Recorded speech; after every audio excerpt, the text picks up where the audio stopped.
What's going on, everybody? Welcome back to My Social Life, this podcast where we teach you how to grow your social media by talking to the people that have actually done it. My guest today is Alt Photo. And I said guests because this is the very first ever episode of My Social Life where we had more than one person being interviewed.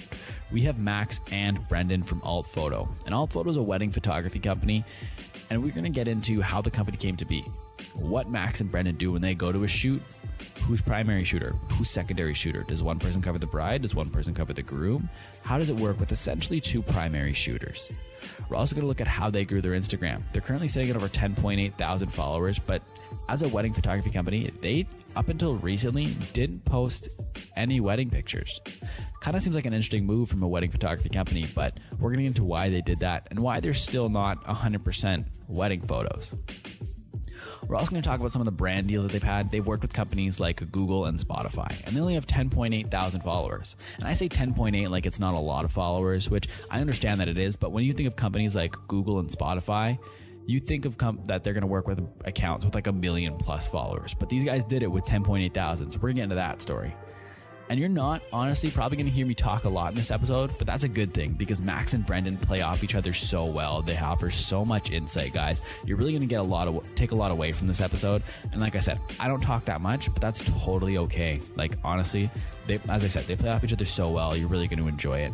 And if you are watching on video, I just want to comment on the fact that I had problems with framing up this episode. As I said, this is the first episode with two people, and I framed it up very, very poorly, so you can't really see me in any of the shots. Which honestly works out though, because as I said, I'm not talking too much. It's mainly Max and Brendan, so the shots I made sure were on them. So if the framing looks really bad, I just want to call that out. I'm aware it's bad, and that's something to work on for the future. But anyways, enough of me rambling here. Let's just get into this episode. And same thing as last time, guys. If you're listening to this episode, make sure you screenshot it, post it to your story, your Instagram story, that is, and tag My Social Life on Instagram at MySocialPod. I'll share it to the account. I just want to see who's listening. I want to see the community we're growing here. So thank you if you are listening. I really hope you enjoy this episode. It's a good one, guys. Let's get into it.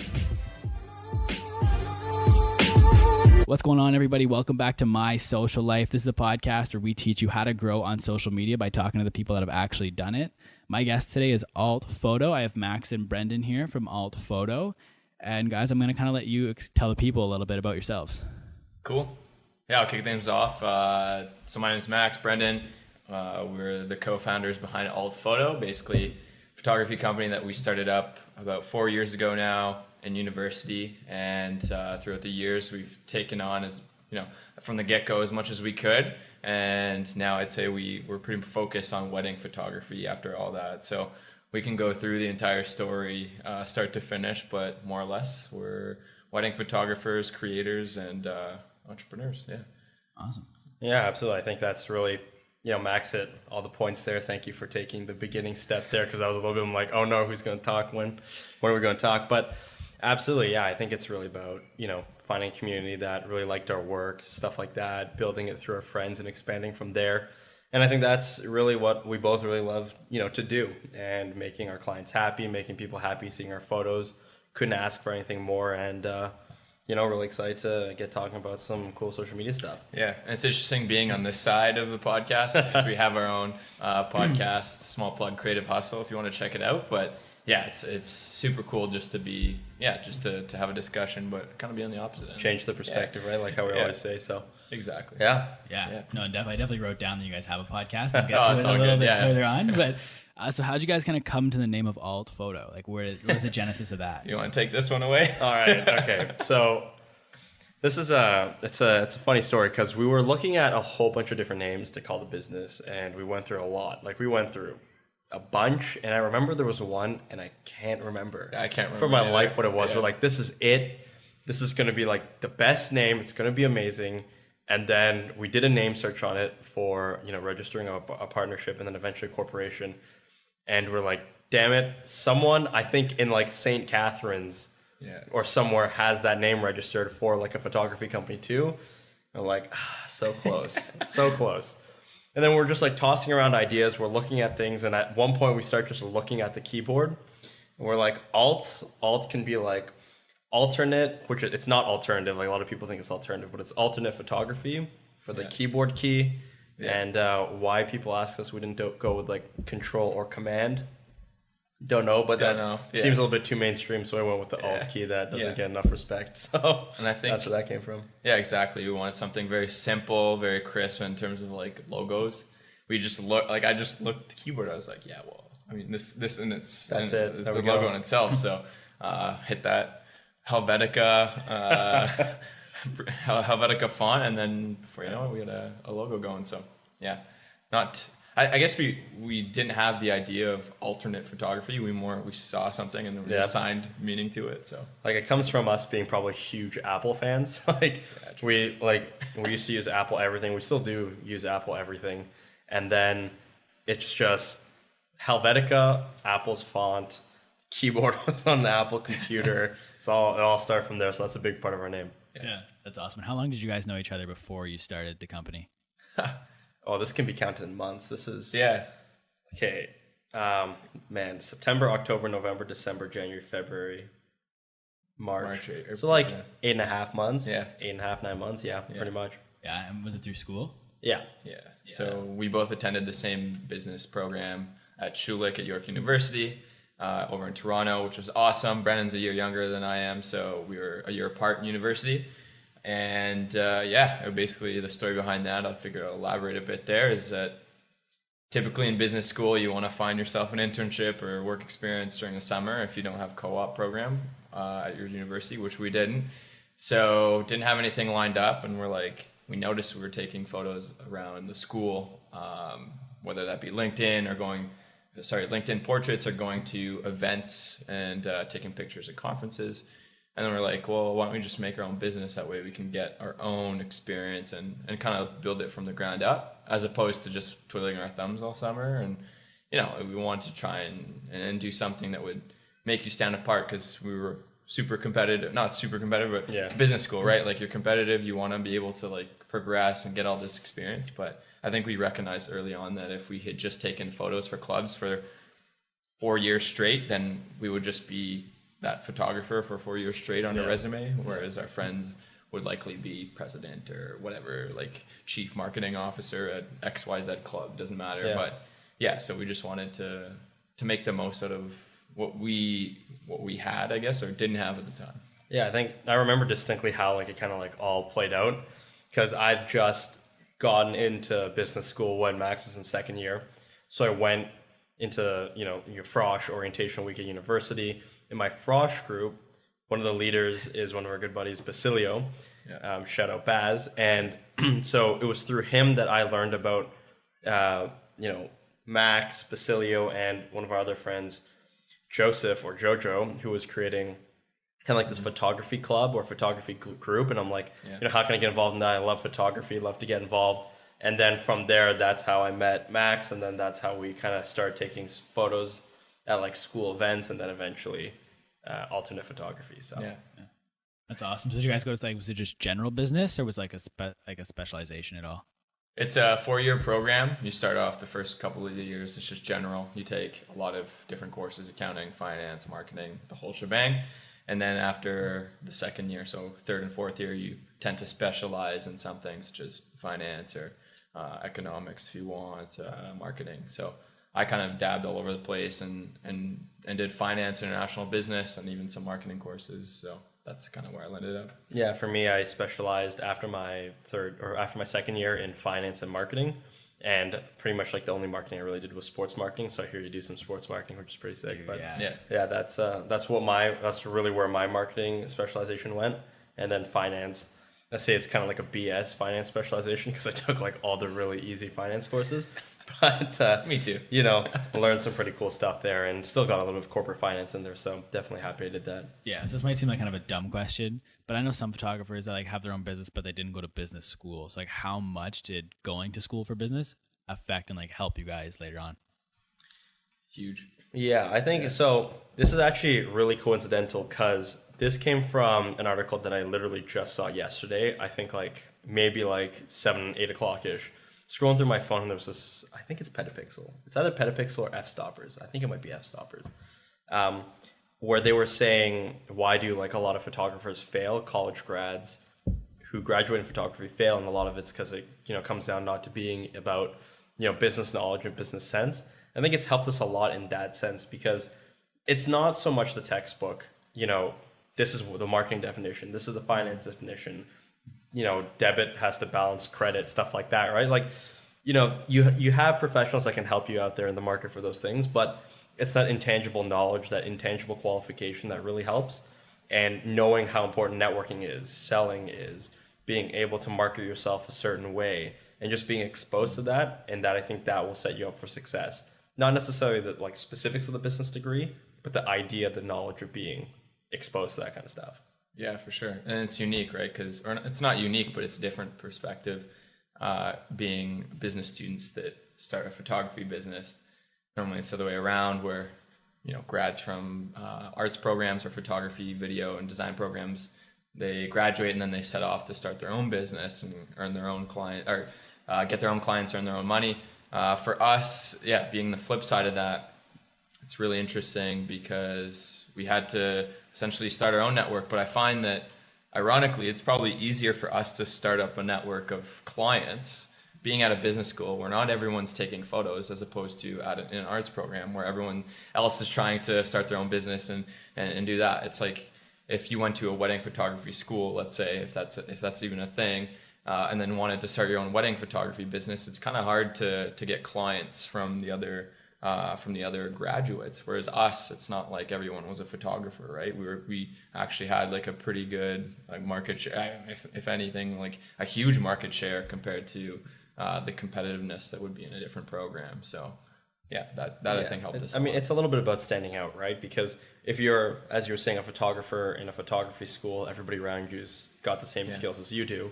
But for us, it was being the one photographer in a sea of business students, and kind of recognizing how we could really leverage that and move on is really important. And I think the biggest business development kind of things that we've gotten out of that is, networking with friends, talking to our friends, and then seeing that business come out, down the line. Now that we've graduated, a lot of the people that we still deal with are business, our business school friends and graduates and alumni and stuff like that. So from that end, it's really been helpful and, a competitive advantage, I think. Yeah.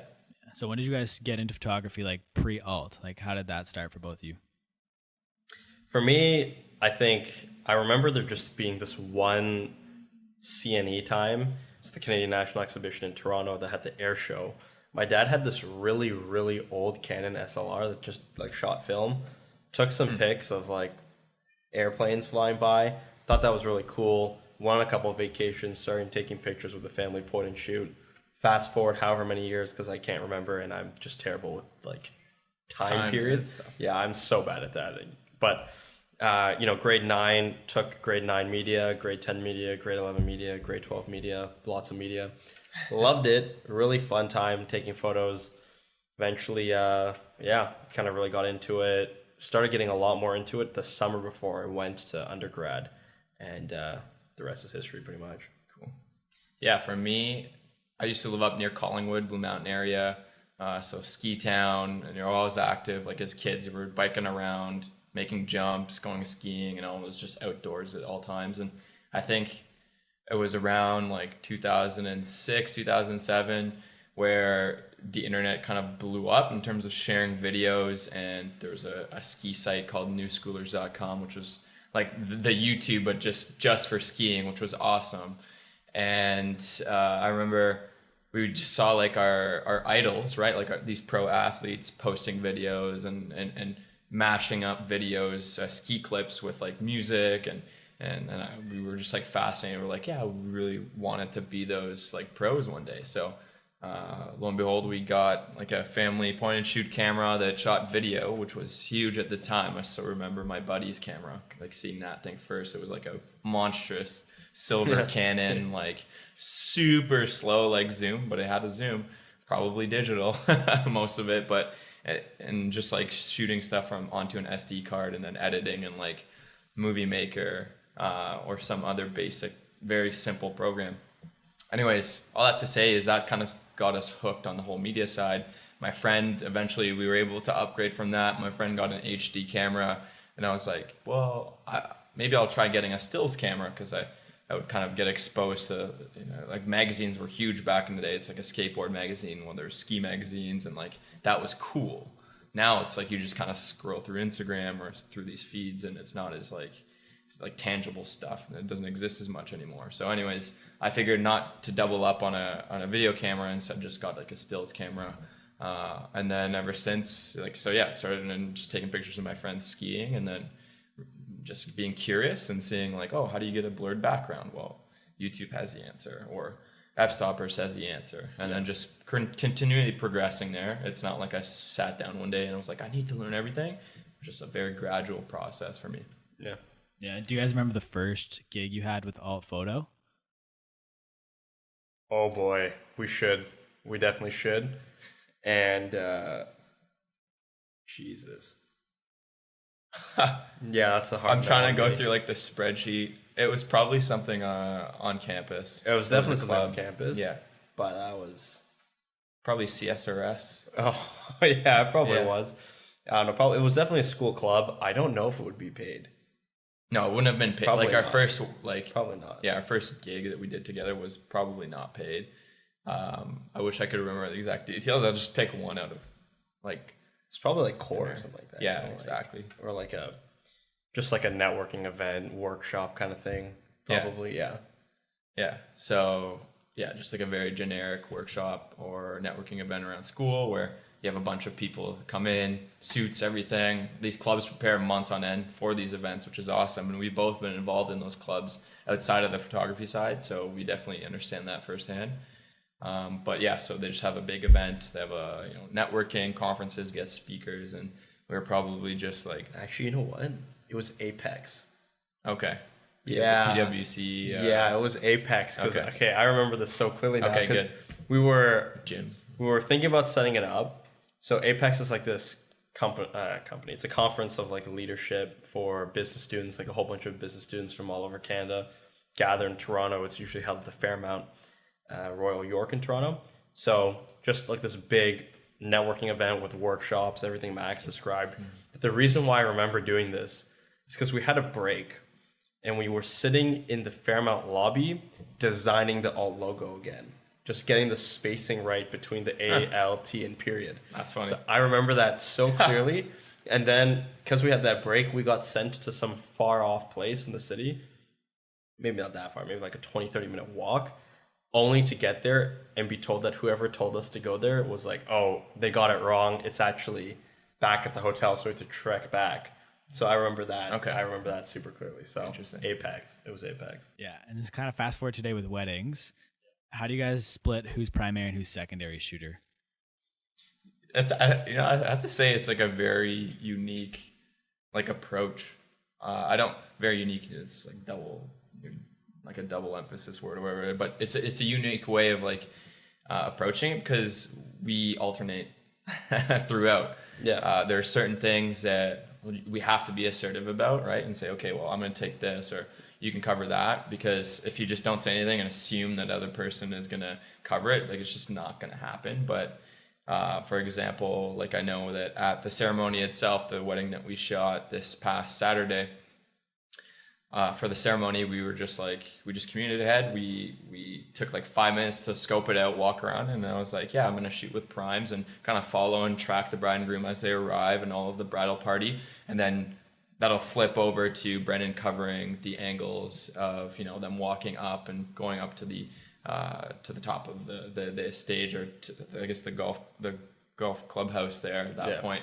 And then we would just like assign that rule of 180 in filmmaking. We were just like, okay, well, I'm going to shoot the reactions of the bride and you get the groom, and then make sure that we bounce and also get the reactions of the family too. So I don't know if there's like a primary or secondary shooter. And I think that us having two primary perspectives on things helps a lot too when it comes to those creative shots. So when we took the golf carts out and headed to the 17th, tee, it was awesome because one person would kind of lead the group. It was probably like 10 of them, maybe even more. 17. I was going to say 17. That sounded like a lot, but it was a lot of people. Yeah, it's one, yeah. It was 17 people, and we're just like, all right, well, I'm going to take this shot on, and then you can brainstorm in the background, right, for the next shot. So we kind of like just continuously.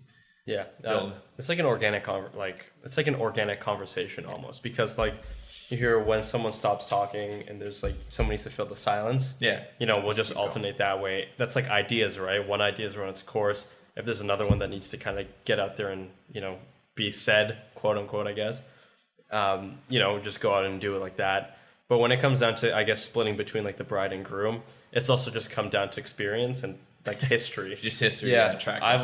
I just, for whatever reason, the first wedding we started, or maybe the second one, I started just covering the bride, and Max just did the groom, and that's kind of just how it goes now. So I'll do the bride's photography, Max with the groom's photography, and it plays out with like, I'm now kind of a little bit more experienced with those like bride side shots, and Max is more experienced with the groom side shots. So it just kind of just went down like that, I guess. Yeah. What gear you guys using right now? We're Nikon shooters, so sorry to all the... No, I'm just kidding. It's not about the gear. I talked about this with Brendan a million times, having like grown from like a very standard basic entry level kit. But yeah, we both shoot Nikon, and we made that decision early on just so that we can share gear. And it's especially from my perspective, like countless times, like, thankful for for having borrowed Brendan's gear over the years while I slowly caught up to the setup that I'm at now. So. Yeah, we got lucky too, because I had Nikon at the time that we started. Max had Nikon at the time that we started, so just ended up working out that way. Yeah. I don't know, were you looking for kind of like specifics on the... I was just curious because I know some people shoot Sony, some Canon, some Nikon. Yeah, no, it's pretty much all Nikon through and through in terms of photography equipment. Like glass is Nikon, with the exception of some like Sigma. specific like nice. Sigma lenses. Yeah. Then cameras are Nikon. All my batteries are Nikon. Like Me too. Yeah, pretty much everything is Nikon through and through. So Yeah. So you're both from Toronto? I am. So I'm born and raised from Toronto. Yeah. I was born in Montreal. The whole loop here is I was born in Montreal, lived near Quebec City, lived near Collingwood, and then went down to university in Toronto, and then moved here. So yeah, so it's not a full loop yet, but You're getting close. Yeah. So how did you guys end up in Ottawa? Like, what was the decision to come here? For me, I graduated, found work here. I was working at Export Development Canada, a great company to work for. Recently changed over to a banking position, but nevertheless, like, had a great time there. So for me, it was just purely, I found work in my 9 to 5, which I'm sure we could talk about too as well. And the fact that we're not fully, like, this is like a part-time gig, but we approach it like every time we do have work as if it was full-time. So yeah, for sure. For me, it was a little bit of, so I'm going to law school here. That's the main reason why I came out here. But to that end as well, like Max was here, I'm thinking like good opportunity to move the business somewhere else, get out of the city, live on my own, develop those kinds of skills and do those things. Mm-hmm. University of Ottawa is a great law school too. So kind of like three things down, three birds, one stone, if that works. I don't know. But that's the big reason why I'm down here. At least, so. See, I had no idea that alt wasn't like your full time. Thank you. Like, that's awesome. Yeah, that's a good sign. No, yeah. So I'm a full-time law student, and Max works full-time. So yeah. So how many like gigs do you guys usually do? Like, say a month? It depends. Right now it's like high season, so in the past we haven't necessarily focused in on one side of photography. Now I can easily say like we're focused on shooting weddings, so a lot of that comes in time, right? Through connections, through word of mouth, through weddings that we've already shot, and then the bridal parties getting married, and groomsmen as well. So to us, it's like it's sporadic. But I can tell you, we had a wedding this past Saturday, and we have another one this coming Saturday. So it's crunch time for us, but we love that, right? And I think we were talking about that last night, actually, how we were going back in time, and right from the get-go, when we get that lead or that inquiry, like really taking that wedding or that project on personally, and from the get-go, asking about all the details, making sure that they're comfortable with not just the way we shoot, but the way we go about like getting the shots, our editing style, whatever it is. Like, we take pride in the weddings. Like Brendan put it very in a very good way, was like, we want to be on the fly on the wall at the end of the day and not interrupt too much or disturb too much on the day of our wedding, but we definitely want to be able to get those marquee moments and those moments that you'll remember for the rest of your life. So yeah, for sure. I mean, in terms of like how many gigs that we do, it really depends on the seasons and like what kind of, you kind of like qualify as a gig. Like, over the summer sometimes we could be running a whole bunch, like couple a week, meetings on top of that. Yeah. But that's a long-term game too, right? Like meeting with clients, speaking with them over email, getting contracts drafted, and getting all that stuff put together. That takes up a lot of time and is probably the majority of what we do. Then after, the photography, which is, relatively like a small aspect, because then after that comes all the editing, the follow-up, the combinations, and all that stuff. So from there, that's what takes up a lot of our time. And I think that's what really keeps us busy, on the daily. Yeah. So with getting your clients, what's like kind of your main promotional tool? Like, is it a lot of word of mouth, or do people find your Instagram and kind of go from there? We've had very cool ways of like starting. Bag, yeah, exactly. Like I remember one wedding that comes to mind was actually going back to our days in university, and this mind you, were asking like when was our paid gigs and stuff. We shot a charity event, a fashion show that they hosted off campus, but through one of our university's clubs, Schulich Charity Association, which was awesome.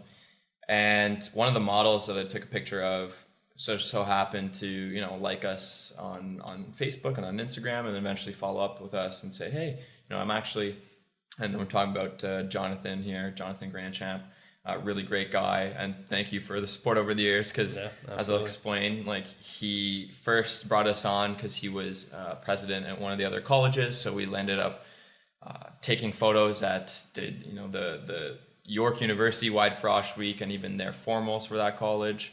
Got exposed to like Big Sean, like we were backstage taking photos. Got to meet him too. It was pretty awesome. Yeah, exactly. Yeah. So like that was just off snapping a few pictures for free at a volunteer event that he liked our stuff, got in touch. That led to paid gigs, and then on top of that, like a year or two later, his brother got married, so we did that full wedding for them, photo, video. And you would have never expected that. I would have never been able to say, okay, well, if I toss $20 in Instagram ads, I'm going to be able to get this, or $100 or $1,000.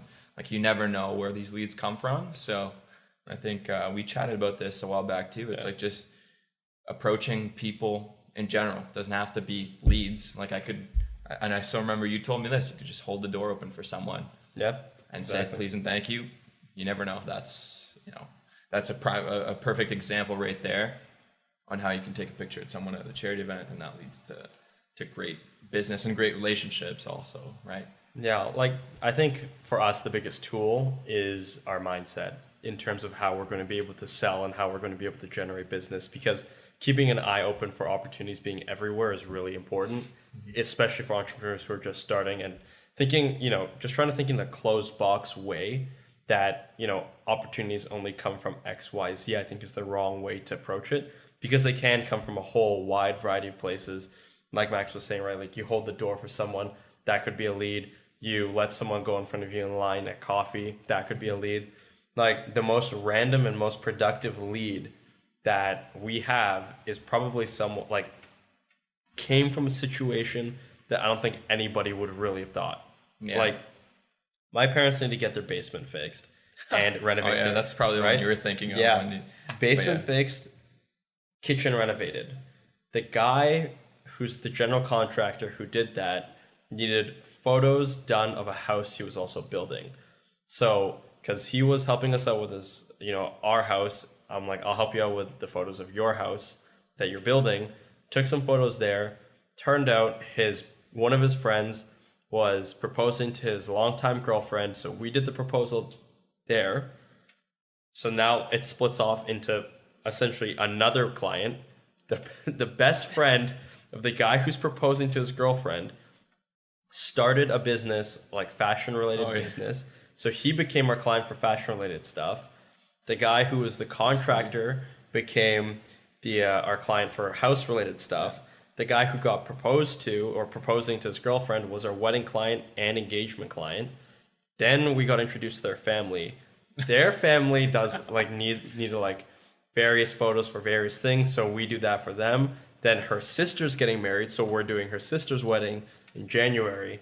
So all from that, being willing to just help them out with some photos and randomly meeting this contractor through my parents, like turned into 5 different clients and however many thousands of dollars, you know, like generated from that, and being able to meet new people and do all those things. So, you know, you never know where it comes from. Yeah.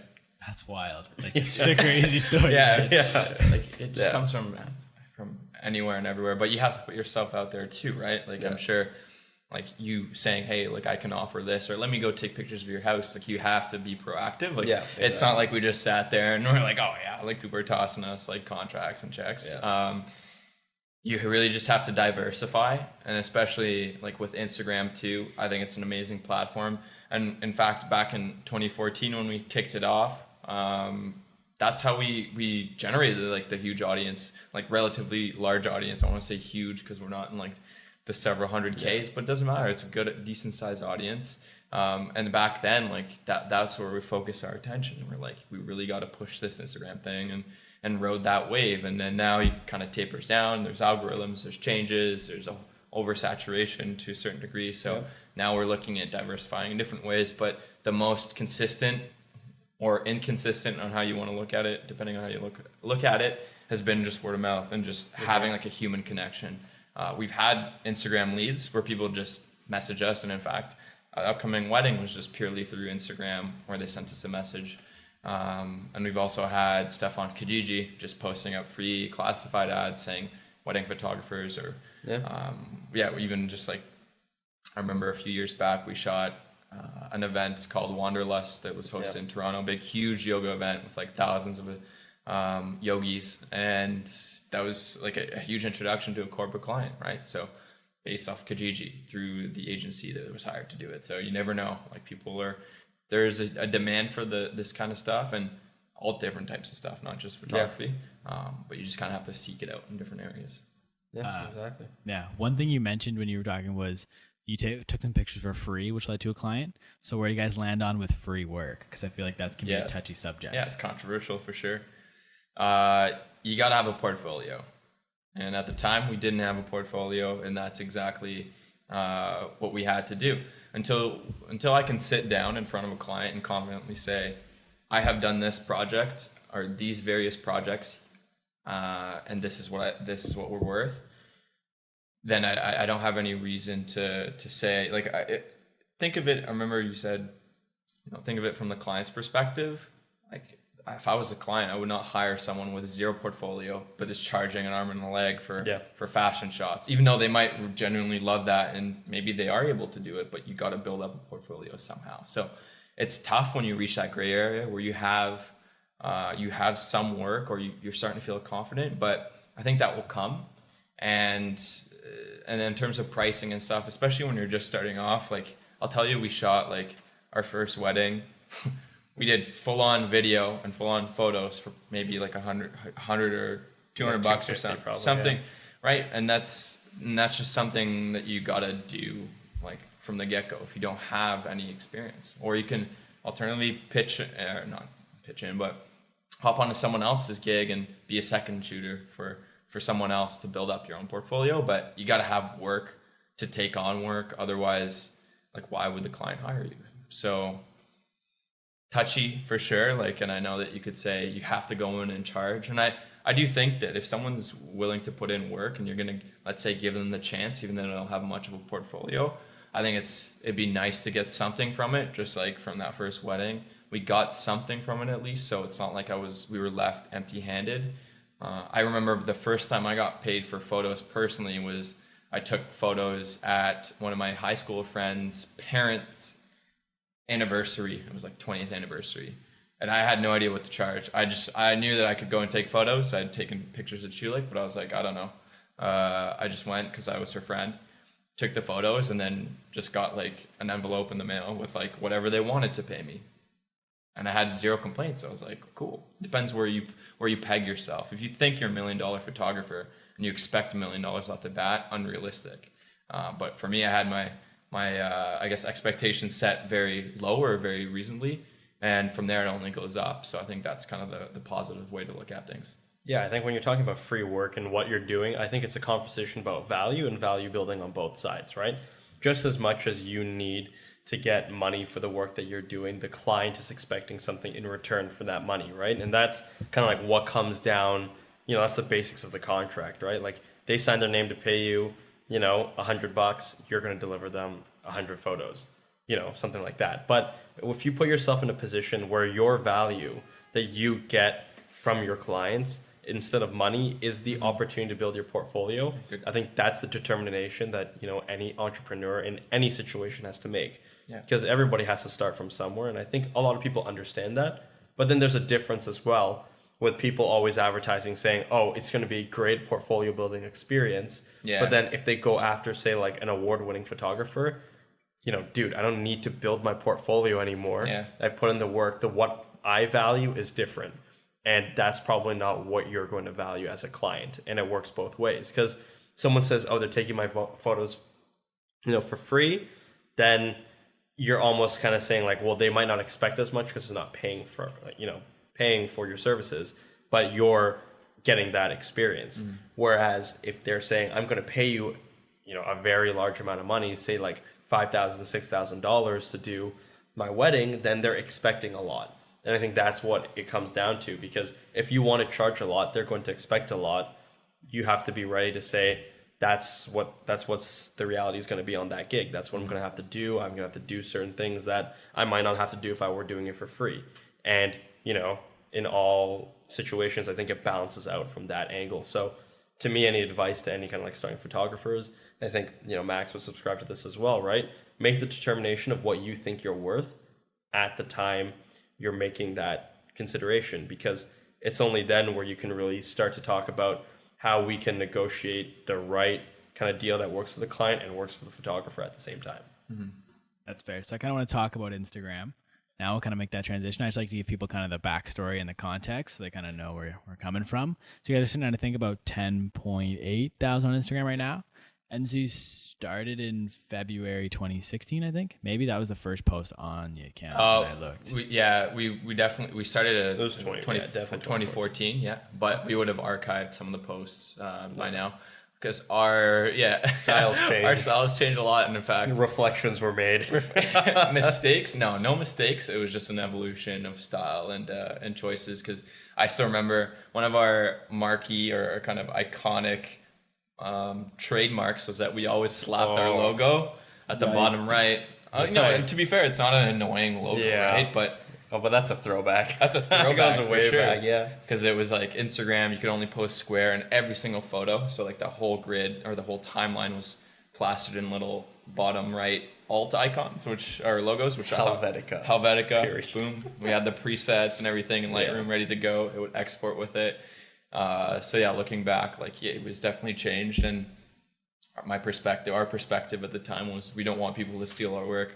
We realized really quickly that you have to let people steal your work on Instagram to repost and reshare it, and that was just a cost, like the cost of doing business, as we would say in business school. So, and that's probably the reason why we have so many. It just unlocked the potential to have so many followers earlier on. So, yeah. So early on, kind of like what were the things you guys did really to grow? Was it noticing that if you take the logo off, people will repost it and people come over that way? Did you do some hashtag work, like any follow, unfollow? What did you guys kind of do? Combination of everything that you just mentioned, So I remember distinctly about going in social media class for social media marketing and thinking about what we could do to grow our following, because at that point I'm like, what am I getting out of this class? I really hope at least I can grow an Instagram following from that. But I think the biggest thing that we did to grow our medium was really to think about what trends were going on at the marketplace in the community at that time, right? So trends that I can think of right now would have been like hashtagging, maybe like circa 2015 to 2016. Yeah, huge. Influencers, 2016, 2017. Pods, late 2016, mid 2017, right? And you followed those trends to try to get as much as you can out of them, and then see where it could go. Like stories, huge thing. You have to get on stories. Probably Instagram TV, if that's what it's called. Right? IGTV, right? Like that's what you gotta get on if that's what you're hoping for things to go. and then like also trends in what the content you're producing is, right? So like a certain style of editing, you know, like throwing things in the air and making it look like it levitates, crushing like dark colors, brightening bright colors, putting tonal curves. Oh yeah. To make it look like an IKEA catalog or something like that. Like I remember that real clear. And then that's, you know, what the trend is at the time. You kind of like go with it, see if you can pick up something along with that. And that's, you know, how we, I think, grew, but that doesn't necessarily mean, you know, there's going to be a niche out there for everybody. And, you know, behind a lot of successful accounts, behind a lot of successful people, definitely behind a lot of successful businesses, they come from succeeding not looking at the mainstream. Yeah. And, you know, for us, I think our niche was being, you know, business people who were photographers who could speak at a level to those kinds of clients who were looking for that stuff and had knowledge of like, you know, various aspects. But other people's niche, you know, and I'm trying to think of one just off the top of my head, you know, might be going for like a specific kind of, say, like makeup account, right? And a very specific kind of makeup, or very specific kind of lifestyle accounts. Maybe it's just about, literally just about a running and a certain type of running. There's probably a whole community out there. And if you're the only one or the only couple who are doing that kind of content creation, people will probably flock towards you. So I think it's a little bit of both, finding your niche. Oh my God, that was so terrible. What did I say? Niche? Oh God. Finding your niche and then trying to grow it by making reference to a lot of mainstream movements that can really just accelerate or kind of quote unquote, I guess, growth. I can't speak. Growth. You want me to take over? No, yeah, I'm just kidding. You can growth hack your following and your you know, audience. Yeah, no, it's interesting though to see like how Instagram's changed over the past 4 years, and even just in the past year. I remember when I first moved to Ottawa, I noticed that relative to Toronto and relative to really big, I guess, communities or areas, like Ottawa was a little bit underdeveloped online. Yeah. And so I started applying like the similar style shots that I did in Toronto and also on exchange in China, like applying that kind of mentality and those kind of views and applied it to the Ottawa area. And I still remember like our most, not to brag, but like the most like shared and most engaged upon post was just simply a shot of me walking across the Rideau Canal when there was like skating on it, and I just snapped a picture and then I shared it, and like that just went absolutely bonkers at the time. Nuts, yeah. And for, you know, if you ask me like, am I proud of that photo? At face value, it's an okay photo. Like anyone could have done that, but the fact that I was the right place, right time, and then especially in that, I guess 2016, 2017 time frame, like the right hashtags, the right time of day, which I find is a lot more difficult now. But it just had the right kind of ingredients, or right mix of ingredients to be shared. And so you never really know. It's tough to say. Like if I had a repeatable process to make viral posts or to make things blow up, then we would be doing that nonstop. But it's not the case. You just got to try stuff sometimes. So how do you guys decide which pictures you're going to post? Like, because I'm sure you guys take a ton of pictures. So how do you kind of decide what makes it to the gram? Yeah, the process is pretty freeform. Kind of like, I think if you looked at our business, it's pretty just go with the flow kind of thing. Like we see a shot, if we're shooting together something, we'll look at the back of the camera and be like, dude, look at this sick shot. Like that'd be amazing. Like, no, it's trash, dude. You know, yeah, okay, get that out of here. You know, like, but you know, at the end of the day, we as individuals kind of go through our libraries of photos, the things that we've taken, pick out shots that we thought might look cool. That just ends up getting exported, pretty much thrown on a share folder, and then, you know, whoever's posting that day might be like, oh, that's sick, I'll post it. Or you might come along, post your own photo. Maybe someone doesn't like vibe with it as much. It might get deleted. But at the end of the day, you know, just we pick what we think are going to look great, put in a shared folder. The other person may vet it, may not, and it might just end up going up there being like based on how we feel. Yeah. Or if it sits there long enough and we're like, what was I thinking 3 weeks ago when I tried this editing style? That's got to go. Yeah. Get that. Delete it yourself. Yeah. Yeah, exactly. Yeah. So there's like a lot of just like back and forth or openness or willingness to take on feedback, which I think is really good for us too. Trust though, right? Like, you know, post what you got to post and then Trust they'll go well. And right now, as you probably noticed if you've gone through our feed, in the past it's just been a good mix of shots. Like we've had some portraits, but mainly landscapes, kind of exploration type vibes. And now, since we are, and we're vocal about it, kind of focus on wedding photography, you'll notice like I've been trying to speckle in wedding shots, even though they might not get the huge engagement that we're looking for, or they might not do well whatsoever. That's fine. Like we're in a kind of phase of not rebranding, but really emphasizing who we are at this time. So if it works, it works. If it doesn't, it doesn't. But that's kind of also our take on it. You know, Instagram, for us at least, maybe it's the way we built up our audience earlier on, or maybe it's just the changing times, but it's a lot more difficult for us to get those like 1,000+ like posts. Like I just haven't seen that for months. So it's an interesting time to be in. At the very least, like we dumb it down and just say, well, we're wedding photographers. Well, you should post what you're doing, right? Like you should post that type of stuff. Like don't try and be something you're not. At the same time, I'm not going to let the Instagram account that we've run with styles back to 2014 dictate what I shoot and share now, right? Otherwise I would just be taking pictures of buildings the entire time and not really caring about weddings. But we've changed. Yeah, I think it's a strategy shift, right? Like what we've done with our Instagram reflects at the point we were doing it on Instagram what we were thinking. You know, early on, it's an attention grab exposure for our business, people to get exposed to what we do, and a topic to generate conversation about, hey, we do professional photos. And to us, that was like getting shares, being relevant, having amazing photos to show our friends. Now that we're kind of, I think, more, you know, self-assured and more confident in the photos that we take, especially for weddings, what Instagram does for us has uniquely shifted. To us, it's not as much about garnering attention from people that don't necessarily, you know, care about our professional photography business.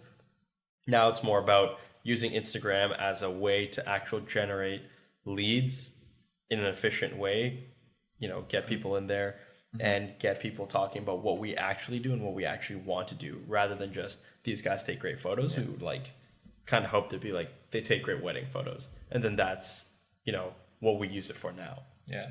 And we've done a bunch of stuff like in the past to gain an audience. And I'll tell you right off the bat, we have never purchased followers. And that certainly is a lot more common now, especially it's harder, much more difficult to gain traction. So one thing I'd say I'm proud of is that having grown organically from day one into an audience, maybe it's not as engaging anymore, but it does add like a seal of legitimacy, which for better or worse, it does help us, right? Like when we can say like, hey, follow us on Instagram, and then we do have a sizable audience that I know for a fact, and I can say this outright, we haven't purchased. So it's not just like a facade that we put on.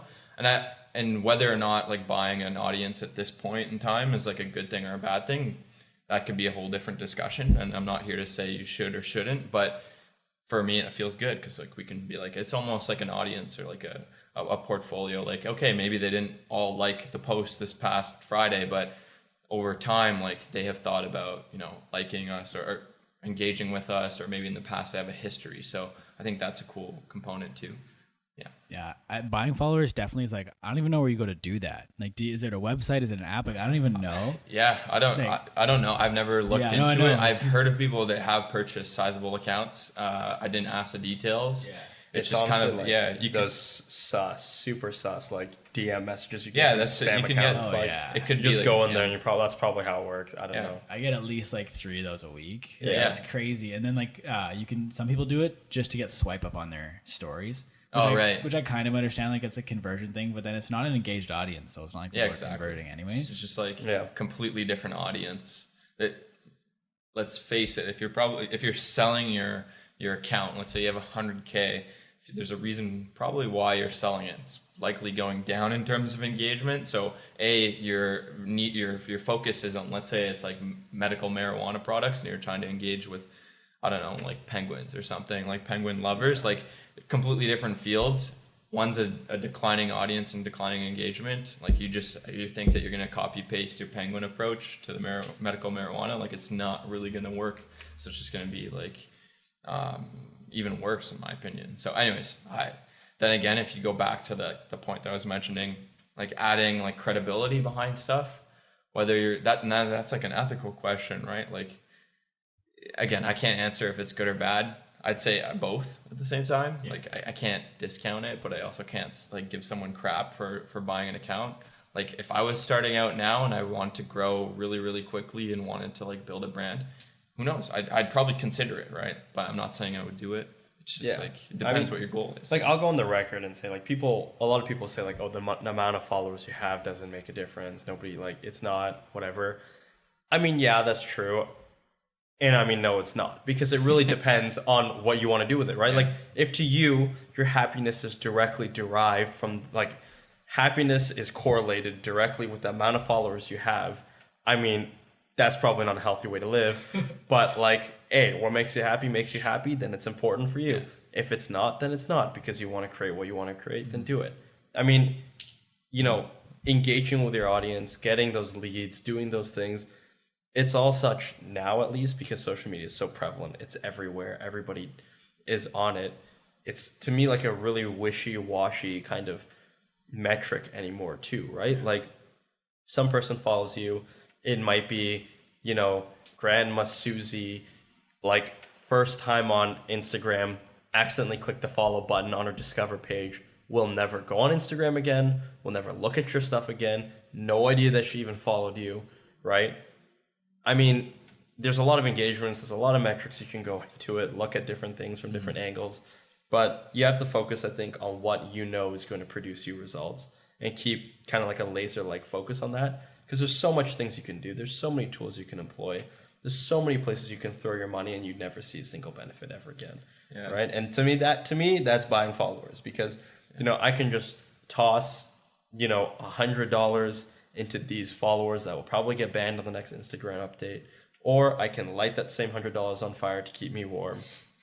You know, doesn't like whatever you see the value, you know, is where I think you really should, you know, pursue it. And at the end of the day, if it doesn't work out, that's fine. You learned a lot, and that's what you got out of it. Like, there's nothing that's really going to make you happy. Like, there's nothing that's going to say success is going to happen, as you were saying, in a certain formula. Yeah. Right? If it doesn't work, unfortunately, it didn't work. Take what you learned, try again, see what you can do. Kind of back to where you're starting to sprinkle in the wedding photos. Is there a plan to kind of like just slowly transition to being all wedding photos, or is there still other photos you guys like to take, so you still want to showcase that work? Probably the latter. We kind of grew up, like for me, skiing, and then eventually, you know, taking cameras on family trips, looking at landscapes. I know when Brendan travels, he has some phenomenal shots that he takes, especially the Hong Kong one, which I know you know exactly which one I'm talking about. Thanks, man. But yeah, I love shooting a lot of different things. And for me, I also take portraits on my personal account for the exact reason that portraits just did not work well back in the day when we were trying to share them nearly as much as our landscapes, but I still wanted to shoot portraits. So I was like, I'll put them on my personal page, and I still do that. So there's a lot of stuff that we love to shoot, especially when it comes to traveling, when it comes to just going outside and going for a stroll, Parliament, whatever it may be, that isn't a wedding photo that makes us who we are. So I don't want to just completely get rid of that. Who knows? Maybe one day I'll be like, I just need to shoot weddings, and like I only want to share weddings. But for now, I think that it builds into our brand as like a contemporary wedding photography studio, I guess, that has grown up in that Instagram kind of era, that understands more of like a millennial approach to things, a younger generation. And if we're just sharing wedding photos, I mean, there's about 100,000 other accounts that are just sharing wedding photos, and then probably another million that are resharing those exact same photos or something like that. So for me, for us, I think we can speak for both of us here, is it adds like a differentiating factor. When you look through our feed, you see that we're not just solely focused on one thing. And it's a lot of the advice that I get is like, you got to find a niche and just roll with that. And to a certain extent, yes, but I think we've developed maybe inadvertently into like our differentiating factors, the fact that we don't have like a set focus where we just do one thing. Our niche is that we don't have a niche. Yeah, right? Like, yeah. I mean, I'm still going to go take landscapes whenever I go, and I'd love to and I have been sharing them, especially like drone shots, unique perspectives, and I think people like that. Yeah, I think that's it. Like when people go onto our our page, go onto our website, they see the photos that we take, because that's a reflection of who we are. And to me, at least, that's a reflection of who they're going to hire. So when you sit down with us at a coffee shop, wherever we're meeting, and you're going to talk to us, a little bit of our personality comes through in the fact that we don't just come with just wedding photos on our page. There's other stuff. We do other things. We can work those skills in. We've traveled to different places. We've experienced different things. Those could be conversation starters. It's who we are. It's what we like to do. And I think that's what we're just going to keep on doing. Yep. And if one day we make the call that we're not going to share any other photos, that's probably because who we are has probably changed. Yeah. That's just going to be a reflection of that. Yeah. So you guys have kind of referenced a couple different pictures where you'll both look at each other and be like, you know which one I'm talking about? Yeah. Is there any couple specific pictures that you guys know you posted that really blew up and got reposted, like that canal one, or is where you really saw a bunch of people come and follow your account? Yeah, canal. I mean, the canal one was huge. Was that was the massive. biggest. Yeah, that was over 3,000 likes, multiple. I can't even count how many reposts we had on that. But I still remember he messaged me halfway through the day, and you're like, what is what did you do? What kind of third party app or whatever? There's nothing. It was just pure, and that was cool. But thinking back to other shots that have done really well. I think of one when I was in Hong Kong. I was shooting up at a set of buildings, which I was inspired by Brendan, and then landed up photoshopping a plane above, kind of flying through. That one did well in my books. I did a shot for Daniel Wellington last Christmas that they shared on their page, which was pretty sick. Got a lot of follows from that and a lot of questions about that photo. That was pretty amazing. Recently, I had a picture of the Empire State Building. That was did pretty well. That I just remember doing really well. And then, not really. It was fairly constant. I'd say 2016. That year was probably our peak in terms of engagement. That was doing we well, could put something on Insta and it would get 1,000 likes or something like that. And then reshared, and it wasn't just bots or anything like that. It was good. It was actual organic growth and followers and stuff like that. So that's awesome. What was I gonna say? So with being shared by other accounts and stuff, do you find that brings a lot of followers over? Because I've heard both. I've heard some people be like, I've gotten shared by an account with 4 million followers and I have 10 new ones, whereas someone's I got shared by someone 50,000, I got 200. Have you guys noticed that being reposted helps a lot? I think these days it the effects it's not as positive. As you said, going back to 2016 earlier, you get reshared on a big page and you just have an influx of followers. I don't know if a single reshare could be tied on our account to more than really 20, 30 followers. Yeah. I don't actually think yeah. we've ever had 100 followers, 200 followers from a single reshare. Then again, I don't think there's really any way for us to be able to statistically track that, even if we look back. Actually, here's a story. I think that it really depends. And I watch a lot of people YouTubers, people on YouTube online that have communities where they're talking directly with an audience. And I think that if I were to repost something and say, oh, this person is awesome, credit to the photographer or whatever, just reshare our photos and then it just has our photographer credited there. Maybe you'll get a few people that are like, oh, I like that shot. Let me look at the who that person is and then actually go and follow. But if you're told by an influencer, namely a YouTuber or something, saying, guys, drop a like and go subscribe to this person now because there's fire content. They're gonna it's just nuts. People will go and they will start spamming and they will go through all the comments for the past 50 photos and absolutely destroy it. So I think in that sense, it's a different audience and it's a different way of kind of cross engaging with different brands, different accounts. And the only time I'd say the most growth we've experienced from a reshare or let's say someone else an external power was from the early days, and this is sub 1,000 followers. We did a quick 30-second drone video or a same day edit for Frosh Week, and we had one of the organizers, John Coe. Thank you very much, man. He came out, and after the video, everyone was stoked. They were like clapping, like yeah. And he's like, guys, like in front of like the audience of 200, 300 people, 400 people. Yeah. He was like, guys, like I need you to go to Instagram right now and just like drop these guys a follow. They're in the school, like the Shula community. And they're awesome. And then saw a bunch of first years who were amped up on Frosh Week and just saw a really cool video of drone footage, which was really new at the time.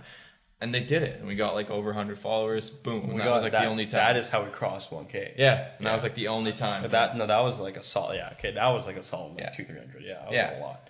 But from like just random accounts that nobody like we don't know personally, I don't think it's actually ever being attributed to more than. But that when you said that, I'm like John Coe. I remember that. Yeah. Beauty. No, exactly. But I mean, I think it's different in this day and age, right? Like and it's so weird to say that it's changed. Like I remember when I was sitting in my social media class listening to the CEO of #Paid. I don't know if you know #Paid, but they're an agency that really was one of the first to start on influencer marketing. He's talking about how influencer marketing is this new thing. It's just coming up. That was literally middle of 2016. And I'm of the opinion that influencer marketing is essentially like done. Like it's about to get regulated. Everybody's doing it. It's not that it trend anymore. And that's like a year and a half, right? I think the big, I'll just play devil's advocate. I think that the big players that are in it now are probably in it to stay. Yeah, exactly. It's way more difficult to just like start and be like, okay, well, I'm going to be an influencer. Like, why you over the person that already has 100K or it's doing the same thing? So but you have to, I mean, going back to like that inner creative, like you got to put yourself out there and try over a period of time and see if it sustains itself. Because otherwise, like, you're just lazy. So yeah, anyways, that's my 2 cents. Yeah. No, for sure. Because like, and the reason why I would classify influencer marketing as essentially being dead is the idea that consumers no longer, to me at least, go, and from what I hear from people, say like, oh, this is sick. Like, you know, X beauty bloggers dropped this new beauty product, or this gamer is saying, make me buy this mouse, because consumers are now aware this is a well-used, well-tried advertising tactic, and it's kind of starting to become more like noise. And I think that was what Instagram was like at that point, just all about. Like everybody, all the traffic, people were motivated to pump out content because I could be an influencer, because I could be a blogger, because I could, you know, be Insta famous and all that stuff. And then people are finding new ways to create new things, trying to get famous on Instagram. It's kind of like the early days of YouTube, where everybody's like, oh, I'm going to get on there for that sweet ad revenue. It's going to be amazing. It's going to be great. And then it tapers out. And I think it's kind of in that maturity phase of, you know, being a platform. And I mean, where I was going with this, I've totally forgotten.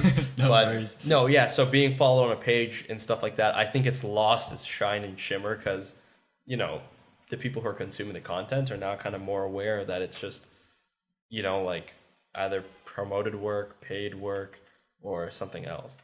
Yeah. So kind of backpedaling a little bit with sharing pictures and stuff, and you talked about like doing portrait work and stuff. If it's someone you're taking pictures for and they repost it, are you like with crediting? Where do you guys land on that? Do you want like in the caption or in like a tag in the bottom right corner? Like where do you guys kind of land with crediting when someone reposts your work? For like, so sorry, you're saying for paid work? No, not necessarily paid work. Like maybe you're just going out with a friend and you take their picture and they share it. Then they like you take a portrait of your friend and they share it. Would you kind of like want credit, or if it's just your friend, it doesn't matter? Like kind of where do you land on that? Because I've seen it vary depending on who I talk to. Yeah, for me, I remember we took it very we took it very personally from the get-go. Yeah, that had to rephrase that. We took it very personally from the get-go, being like, you have to tag us, put us in the credit, or else like it's all, you know, it hits the fan and then we're pissed because we didn't get credit, right? But I guess it depends. But I think that it's just courtesy, right? Like let's say I'll kind of give people like the opportunity to tag me or to tag us, depending on like if I'm shooting a portrait. But if it's someone that constantly is just like not tagging whatsoever and I have to remind them each time, or they don't necessarily want to, then it's simple. Like, I'll just won't shoot for you again, right? Like, it's kind of earlier on, it was more like, oh well, we have to fix this, they have to tag us. But now I'm like, okay, well, if you're not going to credit me or us for that work, then it's not really worth, like, you're not necessarily someone that I'd want to like hang out with, right? Yeah. And there are very few people like that we've come across, but it's more so like those random Instagram like shoots or something like that come from it. But and it also depends. If it's paid work, you're paying us to deliver photos, you can do what you want. I mean, it's courtesy if you're taking pictures at a wedding, like tag the wedding photographer. But you paid for it. You can do what you want. I'm not angry at all. Like, you bought the rights to do what you need to do with them. So yeah, like for me personally, just as you said, like, someone pays for it, no worries. Like, do whatever you want. Don't tag us, whatever you paid for us, right? And I think it comes down to like what I've really been saying from the beginning of this podcast, probably, about value, right? Like, our value was what you paid us. Your value is being able to use whatever you want. Mm-hmm. And for us, if we're doing something for free, it's probably because we wanted the promotion, and then that probably comes from getting tagged in it. And that a lot of the times that's with working with like other people on Instagram and not necessarily our friends. Like, my friends, man, tag me, don't tag me. They probably will. Yeah, they probably will. Even if they don't, whatever. It's like I wasn't doing really anything there for any specific purpose other than it's probably just like a nice photo. Just like, here you want or it. Something, right? Like, exactly. There's a lot of good things. But, if someone's going to be like that person who's never going to tag you or be like vehemently opposed to it, just like you said, exact same thing. Like, they just probably will never hear from me again if they wanted to like get shots done or something like that. If they had that bad reputation and they built up a poor reputation for themselves, I think it kind of sorts itself out that way. Like, we probably, if I had more productive things to do in terms of like paid gigs, other shoots that I would rather schedule in time for someone who is kind of like not going to appreciate the work as much as someone else is, then, that person just probably won't make their way into the schedule because, the opportunity cost of it, right? So that's fair. So how many times a week do you post on Instagram? Like, is there a schedule you guys try to follow, or is it just kind of, I got this cool pic, I'm going to throw it up? In the past, we really aim to do like once a day, nonstop. We've played with it. We skip weekends. Every second day, mornings, nights, whatever. At this point, it's very much just as it comes. Cool shot, post a cool shot. Cool shot, post it, yeah. Like, I know in my pipeline of stuff, like, I have a lot of content having come off trip to the East Coast. I have bear videos to edit. Not like grizzly bear, but like a lot of videos to edit. Some of that Vaughn slang coming through. Yeah, that's more like Meaford. But yeah, there's a lot of content in the works, but maybe it hasn't been like as consistent. But that's fine. We've also been we also have 2 weddings to shoot in a week's time. So so it's not like we don't really follow as rigid of a schedule right now. Yeah, no, exactly. Like, big shout out to Max for being able to put together a lot of that content. Like, I had a really busy summer with like recruiting for law school and law firm stuff, dealing with clients in Toronto and, different kind of like client work there. So I personally haven't had a lot of time to get out and shoot, and which is probably why that's definitely why a lot of my photos haven't made it onto the Instagram account, because I have no photos to put on the Instagram account. But, I think it's just being super free form, and it's just now it's kind of being, you got something cool, really want to share it, let's share it. If not, no worries, because our focus has changed, right? Our focus has changed to that wedding photography field, more different kinds of business development other than just pure like attention driven strategy. So it suits our needs, and the major caveat I'd put there is that it might not suit anybody else's, right? But that's their determination to make given their situation, right? So also we found like we were addicted to trying to make the most out of Instagram for years, and in a good way, right? Like we would always be troubleshooting, being like, why did this post perform well and this one didn't? Was it the timing of the day? Was it the colors? Was it the way we edited it? Was the content itself? The hashtags. The tags, like whatever, the weather, like who knows? Like, was it because Jerry Springer was on a different time? Like, there's so many different reasons, like, that could, and the key word is could, influence something. But anyways, like I think recently in the past year or so, the more we've kind of put into trying to figure out what the next step is, or what the temporary solution or hype is to ride, the less we've actually seen it reciprocate in terms of engagement, in terms of developing those like basic, or like not basic, but those very fundamental like metrics that you'd probably see at first glance. Yeah.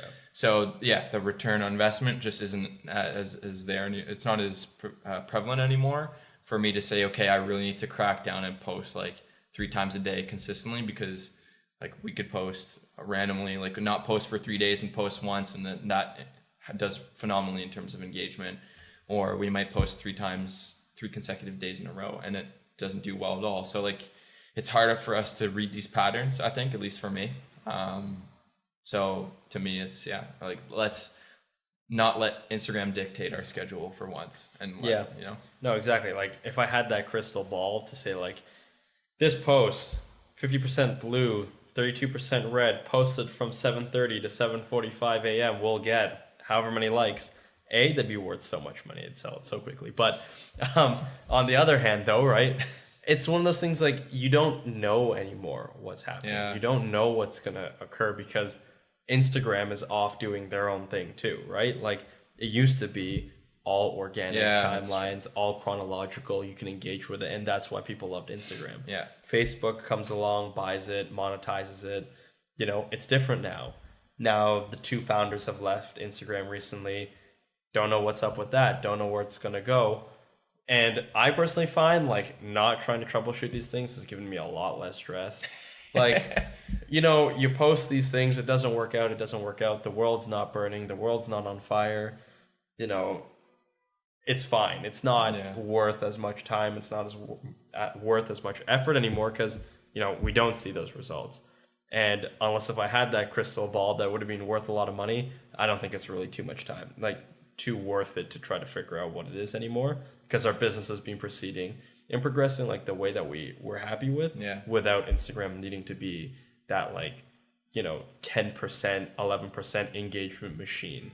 So yeah, I think it also depends too, right? Like since we have built the business aside from Instagram now, like originally it was just pure Instagram, right? It was tied to Instagram, and then now I think that since we're not relying, as you said, like we're not relying on it as much, like we still see it as a vital tool, like as a very important tool rather, but it's not like driving money to us necessarily. It's more just to supplement like our brand as photographers and a little bit for fun, right? Like get exactly, and shoot stuff. You have to, whether or not you post on a consistent basis, or you're producing top quality content, doesn't matter, as long as you are being active in whatever area that you're interested in. For us, we're photographers, wedding photographers specifically now.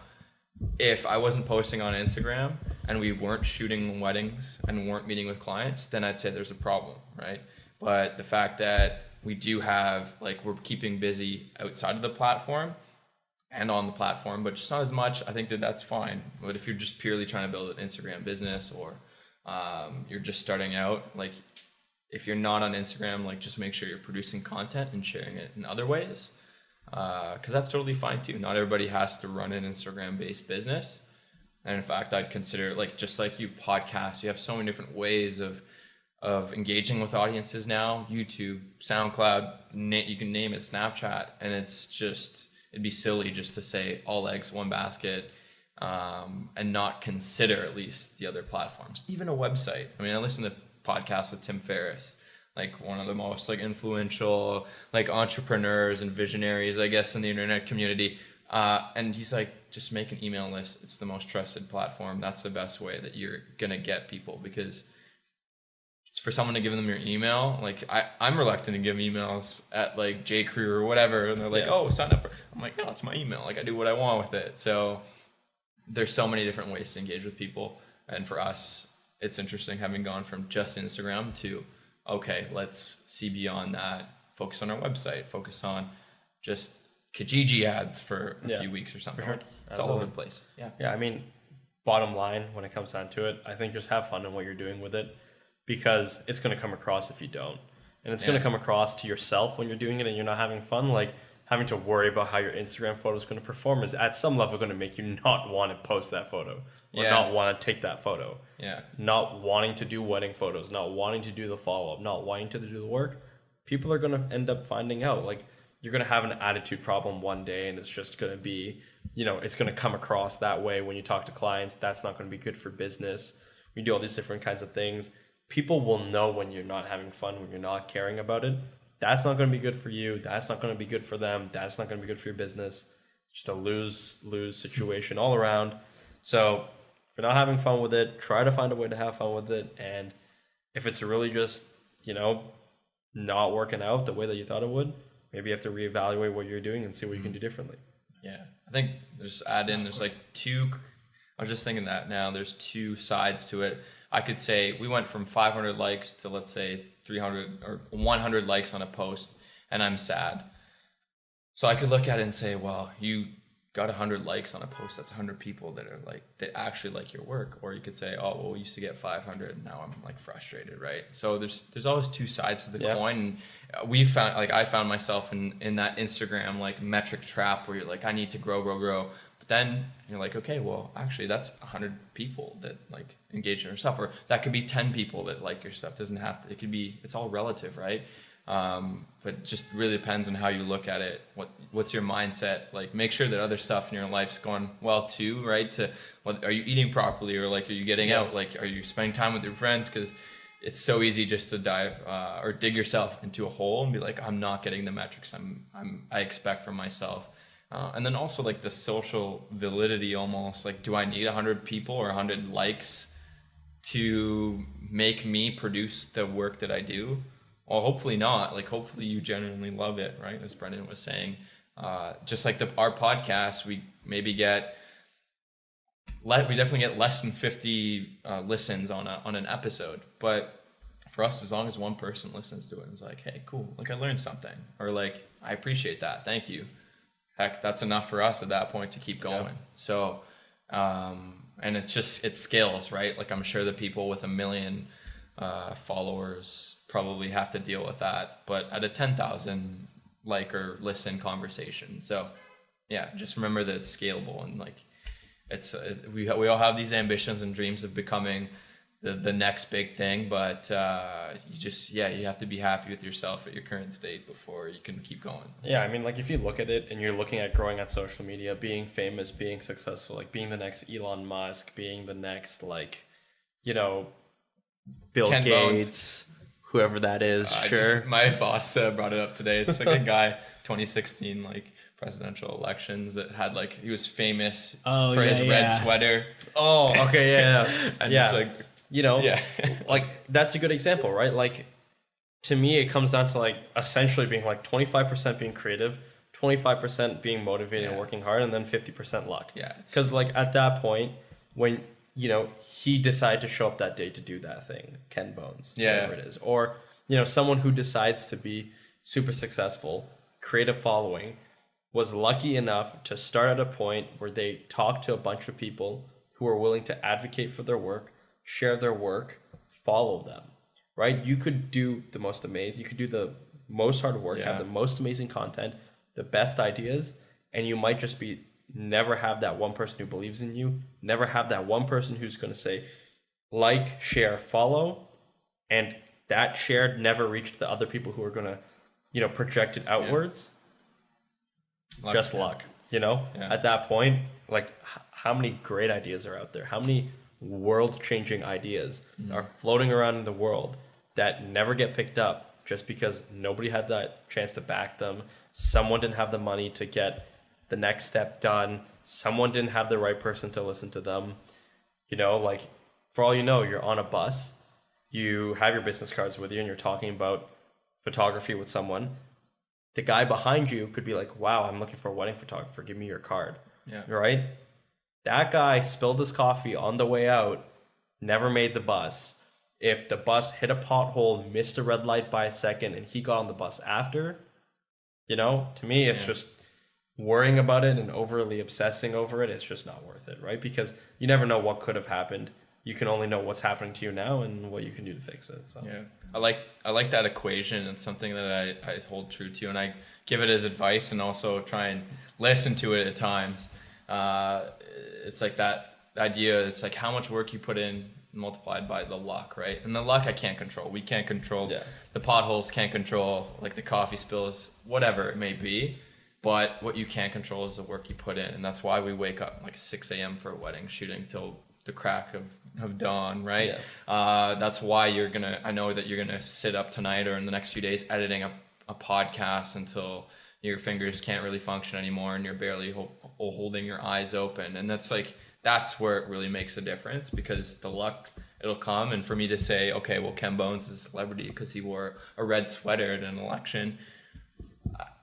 Our time is so short-lived here. Like, there's no, what am I to say? Like, if I was that person with the red sweater, then I'd be happy too. I'd read that, right? Like, I can't hold someone to it for being in the right place at the right time. What I can control is the quality of work and how much effort I put in. That's fair. And you talk about having a crystal ball or not having a crystal ball. Is there any apps though that you guys have you ever used like to help with your content? Or like some examples like UNUM, so it's like you can plan your grid, or like photo pills to see like where the Milky Way is going to be in the sky, or which side the sun's going to rise, or like lead tags to your hashtags. Any apps that have helped you kind of along the way with social media? I mean, we used to. We tried a few in the past. I don't know if they really helped. I couldn't say concretely that they're like, yes. They don't exist anymore either. Yeah, they don't. Yeah, because of Instagram like regulation stuff. Yeah, but I don't think like they really made the biggest difference. That's my personal opinion. Maybe you can shed some light on that. But yeah, I mean, like I think you have the tools that you need to succeed with the Instagram app, right? And the people who started off and got really famous, they really more or less only had the Instagram app to work off of, and you have your platform that you're going to talk on. And I think that's really all you really need to do. I'm sure there's apps out there that can be really helpful. Yeah, I mean, apps in general, I was thinking about this today, like Google Maps, like the amount of stuff that you can see, scope out, and also plan when we're going point A to point B to point Z on a wedding, like the fact that you can just sit there and plot out your map. And for road trips for me to the East Coast, like I plotted everything and I got all these amazing locations, like Google Maps, like shout out to Google Maps. I don't think they get as much credit as they deserve. And you can even just look in Ottawa, 3D like rendering of the city real time and like manipulate it as if it were a video game. And that helps too when it comes to drone shots. Like, oh, wonder how that looks from above in kind of like a low res or medium res like format. But then when you show up and you use your good camera or use the drone, you can get like top quality stuff and then have an image out of it. So like, I think Google Maps deserves a lot more credit than I think it's gotten over the years. For me, at least, as a practical. Yeah, so okay, from that perspective, because I was thinking more along the lines of Instagram, like Instagram feedback apps. To me, best app that definitely helped kind of like grow my photography, grow my creativity, and like business ideas, literally the Safari app on my iPhone. Because, click that, fire that baby up, you got Google, just start researching stuff. Like that. That's about putting in the hard work, right? Like when I went to Hong Kong to take that Hong Kong photo, or when I went to go take other photos that I am really proud of, I didn't mystically like walk by. I'm like, wow, great shot. I should put a tripod down here and stand here from 5 till 12 a.m. in the morning taking shots, right? I had to do research, look into it, see different places that I want to go, see what other people were thinking, any reviews and stuff that people had on certain locations. Like, say you want to go to like somewhere like Tokyo Tower, or you want to go to some skyscraper, right? Maybe their observation deck is closed at a certain time for renovations. If you just went there and you only booked that one day for your vacation to go there, and it's closed for renovations because you didn't do your research, there you go. Like that's a significant portion of your your money wasted, your time wasted, and a lot of disappointment. Yeah. So even then, like you're about to walk in there, fire up that Safari app, Google it up, see what's happening, and then you can go from there. And then learning techniques on the fly, stuff like that. Safari, Google helped me a lot. Yeah. So, yeah. And I know we talked doing like brand deals. Did you guys ever use brand deals on your Instagram at all? They're like, collaborations. Yeah. I think that has a lot to do with like the audience that we generated at the get-go, and we've worked with, and also how we've went from just doing a few gigs around this university to like really stepping it up and gaining enough experience to take on weddings, to take on these really important events. We did collaborations with like Daniel Wellington, Google, Adobe, like again through Wanderlust, Lululemon, different watch companies too, like the Fifth, and yeah, the list goes on. And there's so many ways to get involved, whether that be with big brands or with smaller brands too. I think people really underestimate, like there's about 100 craft breweries that could probably use some help with Instagram promotion or with kind of sponsored posts. And as someone just starting out, I think that's a great way to approach what's stuff that you want. What are the brands that you actually enjoy yourself? And like, how can you reach out to them? And you can start from anywhere. I'm trying to think of what our first promo was, or our collab. I want to say Daniel, like Adobe. No, I want to say Adobe. Adobe, yeah. It was Adobe. Adobe, and that came up through someone that I knew. Yeah. Shucks. That was like, for me, collaborations and brand deals, I think were the biggest value for me in terms of our social media presence. Because to this day, and I'm telling you, like literally up until like last week, up until I wrote my cover letter. Oh yeah, I was saying that too. Resume. I'm going to go for interviews. Those collaborations are just infinitely valuable to me, because when I sit there and I'm talking to a lawyer about, what I did in my business, I'm going to lead off with, I collaborated with Google. Yeah. There you go. Right. And that's going to look, that's something that people I think find really interesting. That's something that they, it's a great talking point and sets you apart from other people. And to me, that's what I've gotten the most value out of, because, it's cool. It's easy to talk about. You went through the experience just as, amazed as everybody else, being like, oh my God, I'm going to the Google office to pick up the Pixel phone. Like, what had happened was they had like done that, open a bookshelf.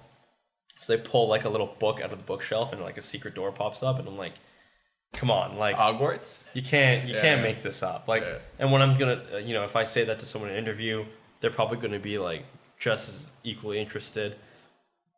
Infinite value, right? Like, for all I know, that might help me get to where I end up working full time somewhere. So just because I built the Instagram account to work on this collaboration, that might very well be where I ended up. So that's like the Google's office must be crazy. Yeah, it is crazy. Yeah, it's ridiculous. And that was, not to discount it, but Toronto's office, right, was amazing. Yeah. And I'm sure if you went to like their headquarters, it'd be insane. Yeah. So, anyway. It's like everything I think everybody says about it. Yeah. I think it's pretty much completely true. Yeah. That's crazy. So when you guys are working with brands, do you reach out to them first, or do they typically reach out to you first? Like, how does that first point of contact usually come? It depends, I think. It depends. Mix. Yeah, it depends on the company, their strategy for reaching out. If we think we want to work with someone that we thought would be really cool, we reach out. It just works out like, what they're thinking, what we're thinking, and whoever kind of gets to firing the first shot, I guess. So. Yeah, back when collaborations were really hot, popular, again, 2016-ish, even before that. Man, that's still crazy though, right? Like, that's only like 2 years ago. Yeah, I know, it's crazy. Like, way back when. Yeah, way back. Oh yeah, back when I was a young lad. When Instagram was in like 9.8 or something like that. Yeah, whatever version it is. But when it was really popular and very accessible, like now it's, people have gone through it. Brands are a lot more aware, but I think at earlier stages, brands, when they realize, oh, this is like, I'd much rather give away some free watches instead of paying for ads or paying for a newspaper. Like, they were just dishing them out, right? And it was very easy for us with like a decent following at the time. Not very easy, but it was a lot easier for us with a decent following at the time. If there was a brand we liked, such as the Fifth or Daniel Wellington, we could reach out to them, because that's essentially how they built their business, is off of people like us. So for someone, we're basically just another, pawn in the game here to go and share their stuff. But we genuinely love the products and wanted to work with brands like that. So it was never for just to get a collab out of it. Like, the brands, we also had to be aware of the impact that it had on our brands. If I started to promote whatever, like I don't know, some controversial Like soap or something, like or something just random, some random, like, yeah, just like that makes soap. no sense. Yeah. Or like, yeah, like, I don't know, like tiles for floors. At the time, people would be like, no, you shoot skyscrapers. Like, okay, well, maybe there's a connection there for tiles. But anyways, if it's like soap and stuff, like, Yeah, something just random, Yeah. like something like. Yeah, no, I can't think of something like plants. No, we Yeah, could like probably toilet do paper or plants. We could something, probably like- swing plants. That's the weird part. We yeah, could- probably. But like, yeah, I mean, You just have to be aware and like not trick your audience or not just use it as like a billboard, right? But I guess again, since we didn't have a focus, that kind of helped us. The fact that we Social, did like- watch, like, yeah. yeah, like social media influencing when it first started, I thought was just such a it was like such a funny phenomenon because you think about who's running those accounts, these big brands, and fortunately, all the brands that we've worked with have had great programs for social media collaboration. They're amazing to work with, and they know exactly what they're doing. But to me, some brands are like, all right, this social media thing I don't get, so I'm going to hire someone who does get, who's probably going to be like that 19, 20-year-old person who's going to do it part-time. Knowing our generation, they're probably not the greatest with money. But then again, you're not even giving them money to give out, you're giving them product to give out, which is also probably like not something that's very, like at least with money, you're like, oh man, I'm giving away money to everybody. But then when you're sitting like, I'm sitting on a stack of like 4,000 units of this product to give to whoever I want, like, oh yeah, let me just start sending these bad boys out everywhere, right? And I think that's kind of where, like, to me that was interesting because some brands would just start like distributing things to like pretty much anybody who sent them an email, right? And you see the ones that are very selective and the ones who had a strategy behind it were the ones who became successful. The Daniel Wellingtons of the world, the Googles of the world, you know, the Fifths of the world, right? They were able to figure out what they needed to get out of the influencers that they were reaching out to and what value they could provide them. And going back to like what I've been saying about value, that is what drives their success versus that one like makeup company that might just give concealer to everybody and maybe not even the correct product to suit their needs, but just here you go, you could take this basket, you can take a medium-sized sweater, but I need a large-sized sweater. Well, too bad, take the medium-sized sweater, you know? Like all those stuff, right? So Yeah. So typically when you're working with brands, is it's kind of like they give you product. It's never like a paid deal, or have you done paid deals before? for us, it's definitely primarily like product. Yeah. Because at the end of the day, I think that does put us in, for me at least, when I speak, for the photos that I take, a good position in, again, kind of like insulating us from that expectation of what can really be derived from what a paid gig means for the photos that they come out with versus like if they give us the product, we're taking it how, gives us the creative freedom, I think, to really bring the best value for the brand and for ourselves. Yeah, and that's, as you said, a lot of the reason why a product is a good thing to give us in particular is that we can take a product and shoot it in 100 different ways, right? But if you're just going to give us cash, like, okay, well, I'll take the picture of the product. I would still do it 100 different ways, but it's like, is there really a benefit for them to like offer us cash? And it's not like we did this where we had a massive audience at the time either. So it was like I think we just had enough to become like legitimate, at that time to say, okay, well, let's send these guys products. But for us, the real value was, how can we make this like a creative process? Yeah, I think being paid almost stifles our creativity on that kind of stuff. Yeah. It makes it like there's an extra level expectation to succeed, and then that just like shoehorns you into like, okay, maybe not an extra level motivation to succeed, but like, to me, it would be like we have to follow their vision, right? And then that might not be what they retained us for, if that makes sense. And then also, if someone were to approach me and pay us and say, hey, here's like $1,000 and a phone, I'd probably still be happy with that, right? Yeah, but that's not to say we're turning around cash offers, but that wasn't our primary like business. We're photographers, so and then also going back to earlier in our conversation, when it came to free work or paid work, right? It's like, what value did we get from it? Well, we got to work with world-class brands, and that I'd be willing to sacrifice a few $100 to work with Google any day. Infinitely valuable. Right. So, I mean, if it's every single day for the rest of my life, different story. But like at the time, like, I mean, these are iconic kind of pieces of work that we've done that have stuck with us. Yeah. Did you ever turned down any brand deals, like stuff that didn't really fit your Instagram page, or? Yeah.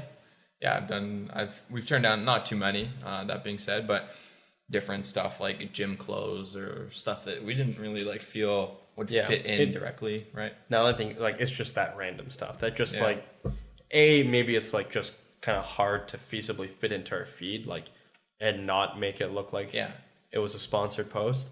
And then also you kind of like, I don't know what to do. Like, I just don't know what to do with that. Like, you know, maybe I'm not the right person to fulfill the needs that you want. And we're not the right company for that. So maybe save your product and give it to someone else who can do a better job than, you know, we can offer you for what we specialize in. And then, like, you know, like someone, here's the random thing. If someone gave us makeup to shoot, I wouldn't even know where to start with that. Like, aside from taking a picture of like the actual product, you know, to me personally, I wouldn't, you know. I was gonna say, like, you could look at it and say, okay, shoot a portrait where someone's using the makeup. That's the only reason, like, the only way it's like that different self perspectives that I think is like that works for figuring out what to like pick and choose. And the ones that we've both kind of like decided that we aren't going to go for was because we were both like, who knows? What is going on this? Here? Like, what is this product? Exactly, right? Yeah. So that's pretty cool though, that like you guys have even got to the point where it's like you're turning down brand deals, because I feel like people get brand deals and they get so excited, especially if they haven't had many before. Mind you, like, this is probably like a year plus in the past, so I think like the direction has kind of changed for us too, and we're not getting nearly as many. In fact, like, I can't, like, maybe the one that I was thinking of, like a gym clothing, was like a year ago, and that was like the last one I can actually recall. So I think we've largely kind of shifted away from that kind of stuff, but then again, like, we're open to it. Like, if it comes, it comes, obviously, right? Absolutely. And it's just one of those things, if we have fun doing it, that's the value we get out of it. And just try not to look like, you know, you kind of sold out too much. So if you're like back to back irrelevant things that make no sense, like picture of soap, picture of gym clothes, picture of dishes. What's this Instagram account up to, right? Yeah, and then you talk about having like getting these deals even though you don't have a lot of followers, but like 10,000 is a lot. But I also noticed you guys did a brand deal on YouTube with your alt photo YouTube. It was like a Spotify, Google brand deal. So how did, like, because you had, I think I looked, it was like probably 20 subscribers, I think, on YouTube. Like, it wasn't a substantial amount. Not a huge was amount. That video like with the expectation that you would also like give it back to Google for them to use, or kind of how did that deal come about? So that was like, it was a little bit of a weird situation that went on with that. That was a piggyback off of our like a Pixel collaboration, and there was just like a communication, like ongoing communication with Google at the time about like what was going on with that project and what was happening, and then it just kind of ended up going on to YouTube. So there was like a little bit of back and forth between them and ourselves, but it was kind of just one of those things that it just ended the way it was due to the circumstances of kind of like what had happened. Yeah. I'm kind of piggybacking from YouTube and onto like other platforms. You don't have a Twitter for alt photo, eh? Like, at least that I could find. Not a very active one. No, it's there, but yeah, we don't. I think most of our efforts would be on Instagram. I find it's just like a platform. You know, we've kind of bashed it a bit here, but it has everything. I mean, a little bit on Facebook, but other than that, Instagram's our primary. Yeah. I was going to ask if you had a Facebook strategy at all, or if it's just kind of I feel now I'm like looking back at all my answers, and we're just kind of like, we'll see what happens. And it kind of sounds like it doesn't look like we care much, but I think it's just like where we devote our time and effort right now. And again, even Facebook, I think, is it's so cluttered compared to what it used to be. That being said, we don't have anything particular, like you gotta post this or that. For us, again, it's just another platform for people to find us if they hear of us, and then through friends that want to tag us, and then ultimately like our idea or our goal here is so that people reach out to us and contact us, and if they want to get married, they think of us. So, and then from there, get coffee with them and meet them in person. That's like, how fast can we get to meeting them and like connecting with them on a human level?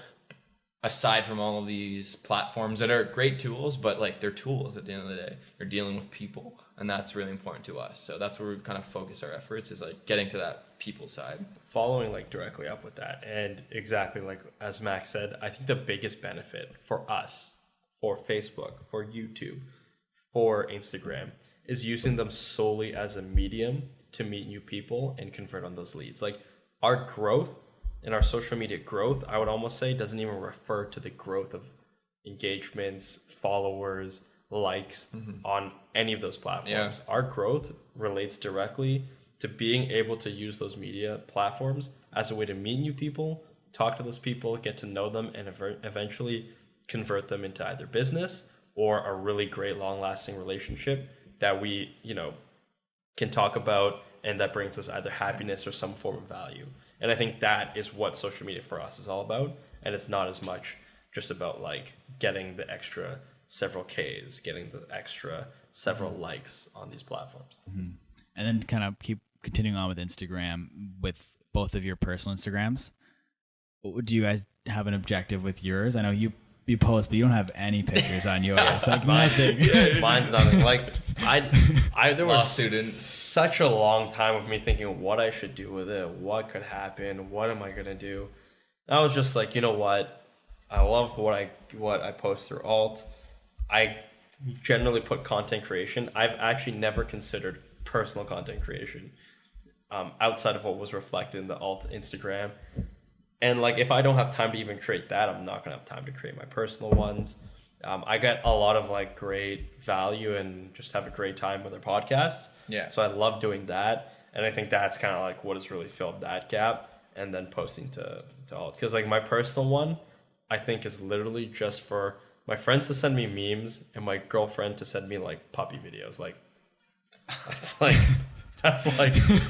that's it. That is all the Instagram brn.woo exists for. Just like 1,000 people would just flock to your account now. Memes with memes. Spam. Send puppies to Brendan. There you go. Yeah. Do it. I'll take a look. I'll reply. I'll respond. There you go. Okay, noted. I did want to bring up the podcast, though. You just mentioned it there. It's something I had written down next. So you guys want to kind of explain what your podcast is? Cool. Yeah, so our podcast is called The Creative Hustle, which we were just super proud of for the name. Like that was pretty there was a long debate over what we call it. Yeah. Came out with The Creative Hustle, like that's blessed, that's amazing. For me at least, when I was first conceptualizing the idea with Max, I was thinking that it was a great tool to use as almost business conversion. It's changed now and it's taken on its life of its own. But originally what I had thought was like it's a great way for clients who might not want to speak with us or who can't speak with us to listen to our ideas on thoughts of being a hardworking photographer, being a creative and stuff like that, and essentially induce them to speak with us. So like, we can only say so much in email. Enunciation is different in text and email. And when we can actually say it, it's different for people to hear and it might be more convincing. But now it's just more like great way to meet new people, great way to just talk about whatever you want to talk about, have a cool conversation. If people want to listen, great. If they don't, I just had a whole bunch of fun doing it, right? Yeah.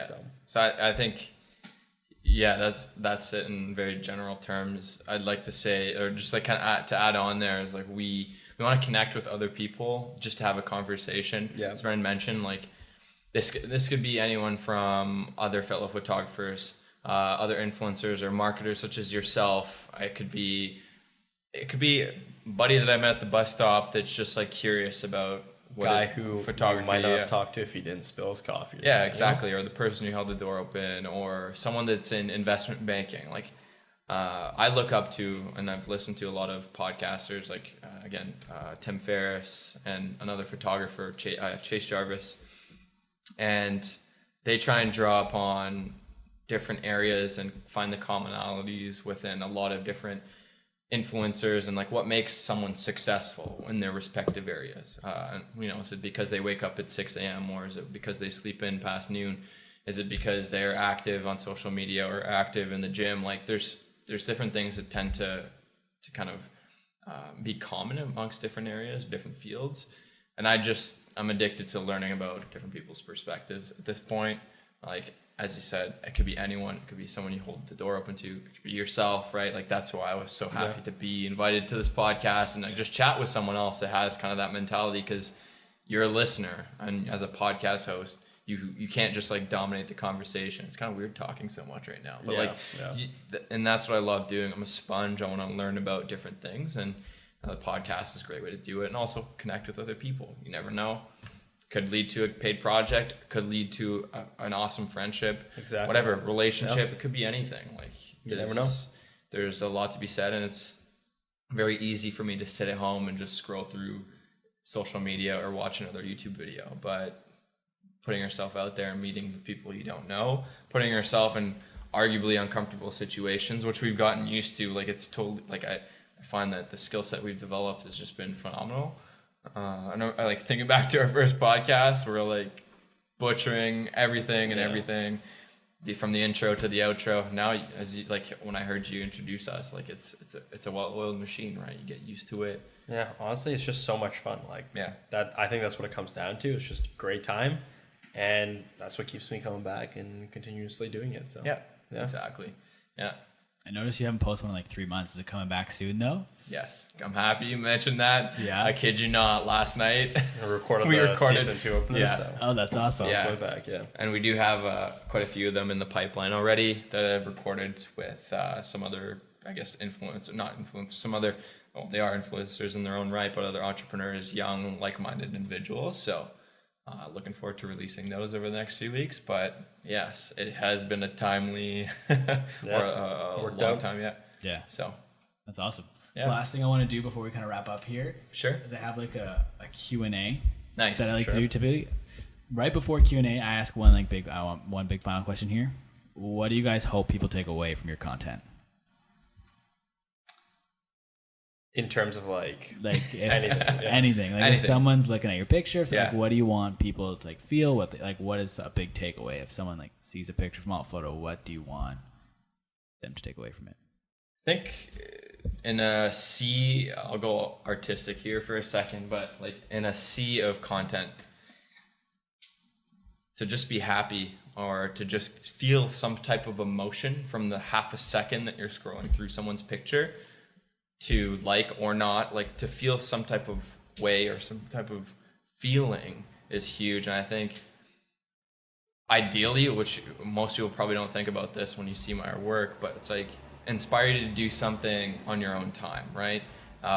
Whether that be photography, you see a picture that we do, you see a video, you see a piece of content, you see a podcast. Hey, I want to start up a podcast about cooking, or I want to take pictures about, my own experiences abroad on exchange, or it doesn't matter what it is, or like the funny like person across the street, and like I want to make a meme channel or something, right? Like there's so many different areas in which people can create content. So I hope that as many people can just see our work and be like, I like their work. I don't need to be a wedding photographer, or maybe I do, but like that inspires them to go make something. Just make something, do something. Doesn't have to be an art form necessarily. Arguably, chances are it will be. Doesn't matter what you try. Like if you're a chef, if you want to just like, invite your friends out and like plan a trip, do something creative. That's it. Bottom line.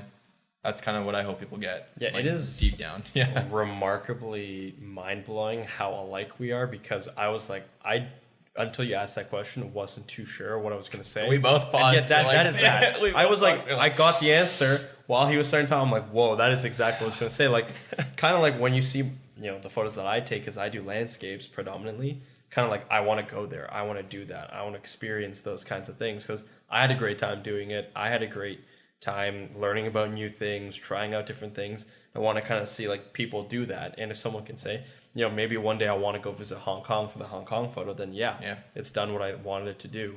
Maybe I want to go see the sunset in Toledo. Yeah, that's exactly what I want you to do when you see my photo. You want to experience different things, try new things, get out of your comfort zone. And we did not plan this. I don't think we've ever discussed a similar answer, but it is exactly that. Yeah, cool. That's awesome. That's a great question. Yeah, I'm glad you guys like that one. So we'll kind of dive into a Q&A. It used to be called rapid fire, but people hear rapid fire, they think fast questions, fast answers.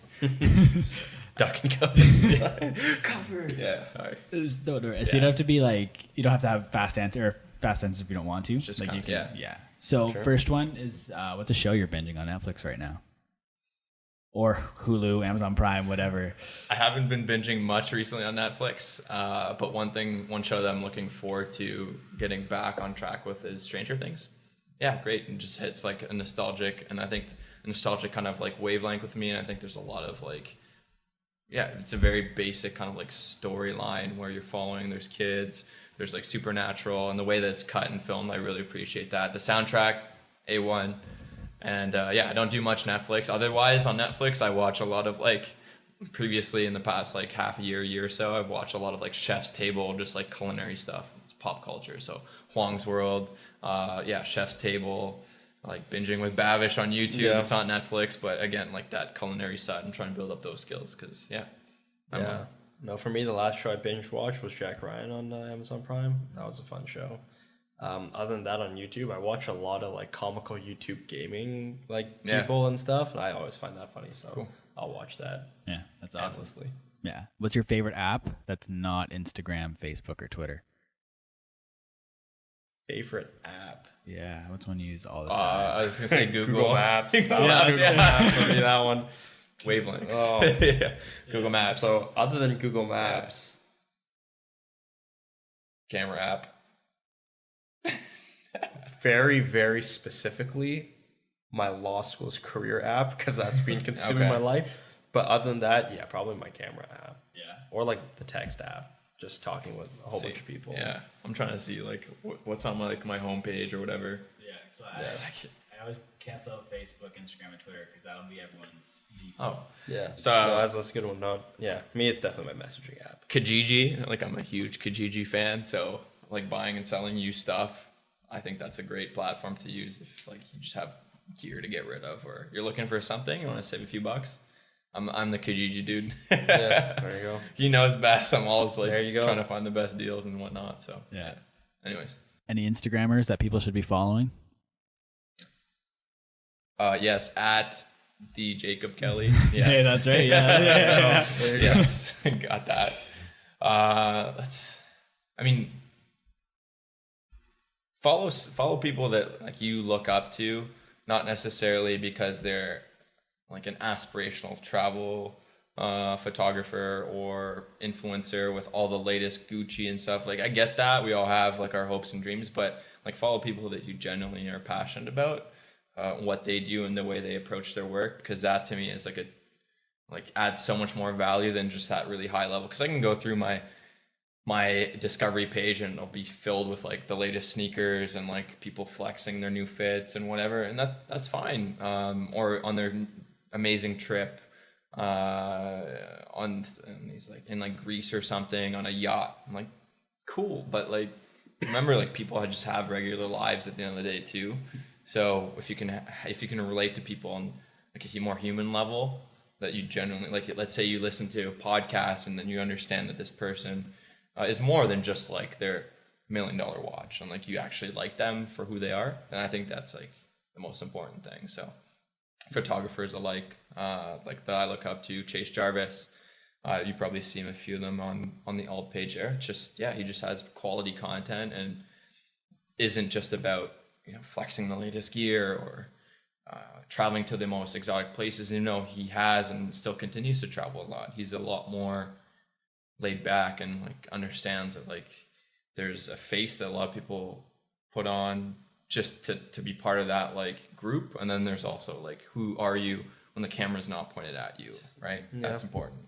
Yeah, for me, I think I'm a big fan of those like huge pages that share like a whole bunch of people's photos. Yeah, like those viral photos. I love that because it always gives me like a sense of wonder when I look at them. Like, wow, that's sick. Like, I wish I could do that, or I want to do that.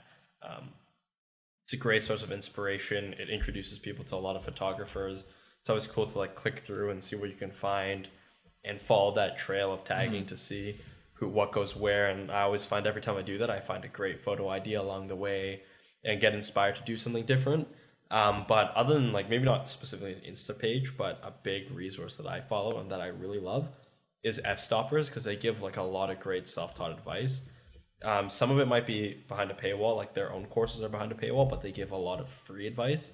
I think it's a really good way for photographers to get started, not just on pure technical skills, but on like business skills, on like life as a creative skills.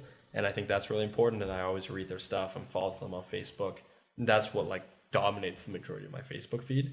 So I'm a really big fan of them. So if I recommend their Insta page, because I think they do put links to some stuff there, I'd say that. But as a community and as a group, I definitely recommend giving them a follow.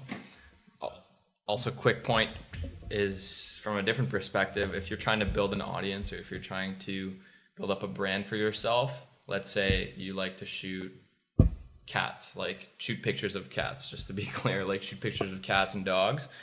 Like, go follow other photographers that are doing that. Go follow pet stores. Go follow that community, and engage with that community. Don't just be like observing. Like, comment on these pictures. What do you like? Like, what do you maybe don't like? And then get inspiration from that. And then also go out to the middle of nowhere and in your feed and follow like someone who is like traveling into Antarctica on expeditions, because you might get some inspiration there. Whether that be colors, like don't just look within your industry, but also participate within your industry, because that's how you're going to develop a brand. If everyone succeeds, like if the people around you succeed and you're a part of that community, it'll come, right? And vice versa. If you bring success, like don't think that you're king of the hill all of a sudden and not interact with other people sub 10.8K or whatever. Like that's not the case. So yeah, that's awesome. What about YouTubers that you guys are watching? Got favorite YouTubers? In terms of comical gaming, Yeah, of course. it'd be like I've been watching a lot of like a guy named Cryos Gaming. I just find the stuff that he does just says funny. Peter McKinnon, I watch a lot of. He's got great advice. Binging with Babish, I watch a lot of. Steak sauce. Good. Yeah, the steak sauce. Amazing. Just amazing. I've learned. Sorry, if you keep going. Oh, like other than that, going, and a channel for like I like history a lot. So Kings and Generals, just a lot of cool like animated battles with the historical battles and stuff like that. I've learned a lot from that, so nice. I listen to a lot of their stuff.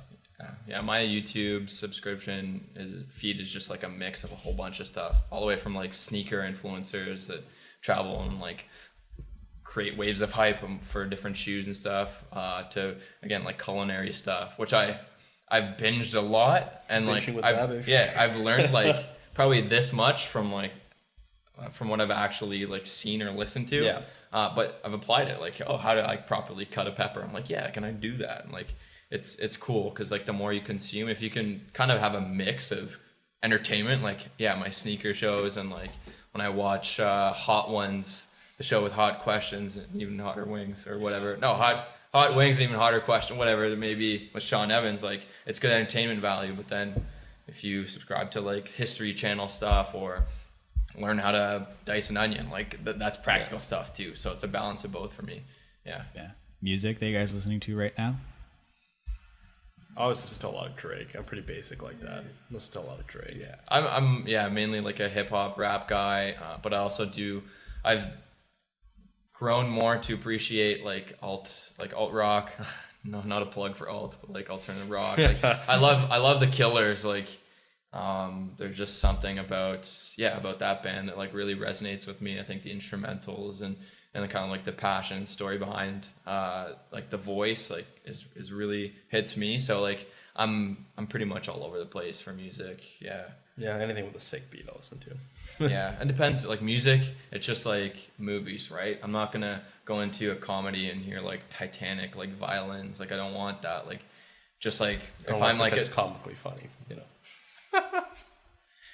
I guess so. Yeah, I guess that's my cue to leave now. No, but it depends, right? There's different feelings, different atmospheres for different music, and I think I've learned to appreciate different music in different instances. Sure. But mostly like 9 or like 7 times out of 10, 8 times out of 10, I'll be listening to hip hop on my own time. Yeah, that's awesome. Books you'd recommend? Like the number one book? I'm not a huge reader. I know Brendan will go into it. Count of Monte Cristo. Alexander Dumas, amazing, love it. Classic literature, it's great poetic justice. Business side, How Asia Works, really, really cool book about literally how Asian economies grew to where they are now. And I've been reading a lot of Dan Brown, like Da Vinci Code, Angels and Demons, Lost Symbol. Great thrillers, always a page turner. Yeah. Cool. I'm not the big reader, but Cat in the Hat, I think that's Dr. Seuss. Dr. Seuss. Always a classic. No, so I do realize that like I learn a lot more. Like the best way for me to absorb information is by talking to people or listening to YouTube or reading like articles online. Books I reserve and I don't reserve, but I have made it a point to read when I'm traveling. So like try and disconnect from like media when I'm on the train, like as much as I can, and just crack open a book and then kind of like get lost for a few hours there. Recently, I've read 7 Habits of Highly Effective People. That was recommended to me. I believe that's Stephen Covey. And yeah, it's just a good kind of perspective, like I guess mindset book where you can learn a lot more about how to interact with people, how to approach life in a different way, and just like seeing two sides of the coin. I think it could be good for a whole lot of people. It could also be a really trash read for people that just don't necessarily want to get involved or want to learn more about that. So I can see that going both ways. Yeah. Any podcasts that you listen to? Tim Ferriss is like the big one for me, to and from work. I've kind of stopped that over the past few months. I'm just trying to be able to set myself the challenge of saying, okay, well, can I deal with like not having like a meditative almost experience on my way to work where I'm not listening to anything? So it goes both ways. Sometimes I'll pop the podcast. Sometimes I'll be like, just appreciate your 20-minute walk for the 20-minute walk, observe and like learn by just seeing, like observing things along the way. It's not to say you should never listen to podcasts, but then also the fact that someone recently but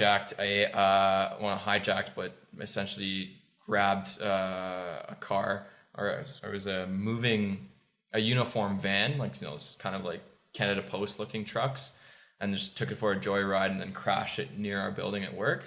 So to me, I'm like, if I was listening to like loud music or a podcast, like that stuff, like I'm so focused on that, like when we're going places, I'm like, I wouldn't be as aware. But by not being tuned in or not having to tune out, rather, like I find, maybe that's like a little more safe somewhere deep down. It's like, No, I'm not a big podcast guy. I don't listen to a lot of podcasts. The Daily Beast by the New York Times is something that, maybe it's called the Daily Beast. The Daily by the New York Times. Something that's I turn on every once in a while just because it's a cool like day's news and stuff like that. But other than that, not too big. I like reading a lot more than I do podcasts. So I guess that's where we kind of trade. Yeah, that's true. I used to listen to a lot of podcasts like Tim Ferriss, Chase Jarvis, and it's less so now. I think that also has to do with us having our own podcast, because I get learning, like I get that like real time learning. Real time learning. Just like I'm sure you probably experience, like you might listen to podcasts as well, but like just the fact that you're talking with new people, like that to me is like priceless. I'd rather do that 10 times out of 10 than listen to something, but it's not always, I'm not going to just be doing podcasts 9 to 5, at least not yet. So yeah, that's awesome. Next question, kind of a local question. Restaurants people should go to in Ottawa are that hidden gem. Oof, what do you want to eat? It's what do you want to eat? Yeah. So we love like a lot of like Asian food. Yeah, I'd say the fry. I personally love just because like it just tastes amazing. It's not healthy for you whatsoever. Yeah, it's scrumptious. Yes, it's just it's indulgent food for sure. So yeah, the fries. I learned a few years back they have it's a small chain. They have a few stores in Toronto, or a few restaurants in Toronto, and they had one here surprisingly. Korean fried chicken is yes. What it does. Yeah. KFC. To me, I always thought that was Colonel Sanders the whole time, but nope, Korean fried chicken. Nice like Asian twist on it. So yeah, and that was actually like a revolutionary experience for me, having that first bite of like Korean onion, like Korean kind of tangy sauce. Anyways, if you like, I'm not a huge fried chicken fan myself. Yeah, it tastes good, but like I think that it's worth going out of your healthy zone or whatever to just try this, because it's like truly like delicious. Get some friends, get a big plate, have some fun. And Boko Bakery, which is right next to the fry, but they will have like cookies that will make you so thoroughly like guilty of eating. Yes. Because they're delicious, and some of them are just so goddamn adorable. You're like, I'm murdering something if This I'm guy eating is it. the minion killer. Like literally, like they look like if a minion was a cookie, that'd be the cookie. Yeah. So yeah. Yeah. I mean, Ottawa has a really good food scene, and I have yet to explore. I said really good. No, it's actually a very vibrant food scene compared to what I thought or expected coming from Toronto. Yeah. But I think there's everything for what people like would want, right? Like, sure, you might not have a million dim sum restaurants, but you got some decent dim sum, right? Like, you might not have like the variety of different like bars, but you certainly have enough to keep you entertained for quite some time, right? Yeah. So I think there are lots of cool. Like Ottawa's got a great pub scene. Yeah. An amazing pub scene. Like I'm more of like a Toronto guy, and I can probably tell you more about Toronto than I can here. But yeah, from what I've gathered, Ottawa has amazing pubs. Yeah. That's awesome. Morning and night routines. If you have like a consistent morning and night routine that like starts your day or ends your day, maybe you don't. Like that's cool too. Mm-hmm. You want to go for it? Yeah. I mean, for me, this is very basic, but like, I have to brush my teeth, floss, and everything. So if I don't do that, like that's just like my bottom. Like I've hit rock bottom. If I can't do that, like I'm not saying you have to do that every day. Like I don't think that, like some people can get away with it, some people can't. But for me, like that's just my mom's told me like ever since I was a kid, like you got to do this, and I've done it, and like it's just like an ongoing thing. Like I got to do that. But then that walk to work, let's take it a little further away from just brushing your teeth, but just that walk to work or that time to myself that I have to decompress, to stretch a leg, get the body going. And also like for me, like going for runs and keeping active is also very important, whether that's soccer or going for jogs or just going for a walk. Like I'm not saying people have to run marathons, but just getting some activity into your life, I think it's huge. So yeah, me. My day is pretty chaotic. Like it's not very similar day to day. Just various things, students like, very just- different. Yeah. Very Like, different. Yeah. Things are always changing, like assignments, people I'm talking to, meetings, work, not work. But I think consistently, I'm gonna get chirped for this. I'm gonna get chirped immediately when I say it. Puppies and minions. I'm gonna see Max smile, and it's just gonna be I'm already chirps smiling. So. all the way. But All right, that's every single time, I usually end my day like just talking with my girlfriend. So I'll usually talk to her just before I sleep, and that's pretty much the only thing that's consistent. I know what you're thinking. That's nothing. What do you mean? It's fine. If you just said But that, yeah. I would not be smiling nearly No, as but much yeah, as it's I would pretty be much. now. Yeah, but that's pretty much what's consistent. Yeah. And getting up is like I get up whenever. Like it depends on what the day is. If I need to get up early, late, get up late. I usually don't have breakfast. That's just me. I don't really seem to really need it. Maybe I do, and maybe it'll be a lot better if I ate breakfast during the day, but I haven't consistently. So, but I don't find it affects me too much. So, yeah. Awesome. So do you guys listen to Gary Vaynerchuk at all? Yeah. So I stole this question directly from him. It's what are you obsessed with? But it's not like a high level thing. It's like really nitty gritty. Like I bought these new pair of socks and they're just so comfy. Like I'm obsessed with my new socks. No, sucks. No, I'm just kidding. Something random you're obsessed with right now. So I have this gaming pad that if you kind of search that up, it's like a mini keyboard that's like essentially cut in half with a whole bunch of short keys on it. So it does like your WSAD for like game controls, but what I've been using it to do is gaming, but also I've coded it and reprogrammed it to do editing shortcuts. And it has the most wonderfully clicky keys of life. Like this is just pure satisfaction to click. Yes, that 100% that. I could sit there all day and just click away on that thing on a blank screen for no reason. 100%. That's awesome. What, like not even a question in my mind. Yeah. That is what I'm obsessed with right now. For me, so the brand Supreme. Yeah. Yeah. So my friend, one of my good buddies in Toronto, like I knew about Supreme and I understood people pay like an arm and a leg for that type of stuff, but I was talking about brands It's like this a earlier. whack amount, Yeah. My obsession is like every Thursday, like I'll do a bit of research and see what item's hot, and then see if I can like spam that like website for like 30 seconds and try and get one, to either flip it or unlikely like keep it, but it's free money. So understanding, and that goes back to sneakers as well, like understanding something that I'm not familiar with and seeing like, okay, fully immersing myself within that community and being like, okay, well, why is it popular? Okay, well, it's another hype brand that they're collaborating with, or there's actually a Cat in the Hat collaboration that's dropping. Kid you not, this Thursday. That's why I mentioned it earlier. So yeah, for me, it's like obsessive, like 11 a.m. like at work, I'm just like, okay, I need 5 minutes. Thursday, don't talk to me. Yeah, I'm trying to get my it's cat like, in do the not hat. disturb. I'm like how fast like can I practice this like checkout thing? Because yeah, so that's kind of what's obsessing me now. Yeah. That's awesome. 3 items on your bucket list.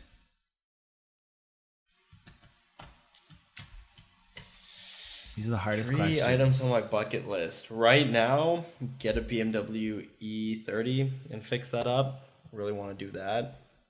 That'll probably change. I probably at some point be like, I don't know why I ever thought I'd ever want to do that. Go back to Hong Kong, probably. Not that I'm from Hong Kong, but like just travel and go there again. I really love the city. And number 3, couldn't think of one right now. It's all good. Very high level. Make sure that I'm happy at different increments in my life, whether that be my Brendan's BMW or my Tesla. Like, just to reevaluate so that I'm not just like, okay, well, I'm obsessive over this one thing and then I get it like when I'm 65 and I'm like, that was a waste of time. So just kind of reassessing along the way. I don't really count as like a bucket list. Depends how you want to take it. If you want to just go like lavish, I'll be like, yeah, I want to like a Model X or something to make the gull wings go up. But realistically, like, yeah, just like constantly chasing happiness. Travel more. That's probably on everyone's bucket list, right? But do it in a way that it's not just that like I'm learning something along the way. It's not just to go take the picture in front of the Vatican.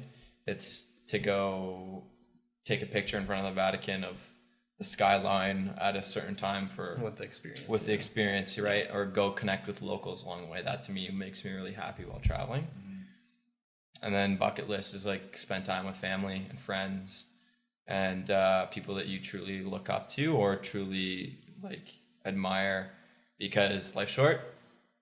And didn't want to leave this off on a depressive note, but like, yeah, I mean, like there's no time like the present to step away from the screen for a bit and go spend time with the folks that really matter. So yeah, it makes kind of like the BMW look like. Yeah, on a separate note, so to compete with that, see the Leafs win the Stanley Cup, so that's number 3. Yeah, okay, well. But yeah, no, definitely. Which one's more realistic here? Yeah, No, I know, right? kidding. There we go. No, I'm just kidding. Cool. Classic question. 3 people dead or alive. You're going to dinner. You can take 3 guests. Who you bringing? 3 people. 1, 2, 3. Oh, there we go. Let's go to the Perfect. fry. There you go. Have Perfect. a good. Yeah. I don't know. Let's split these up. 3 between both. Yeah, of there us. you go. All right.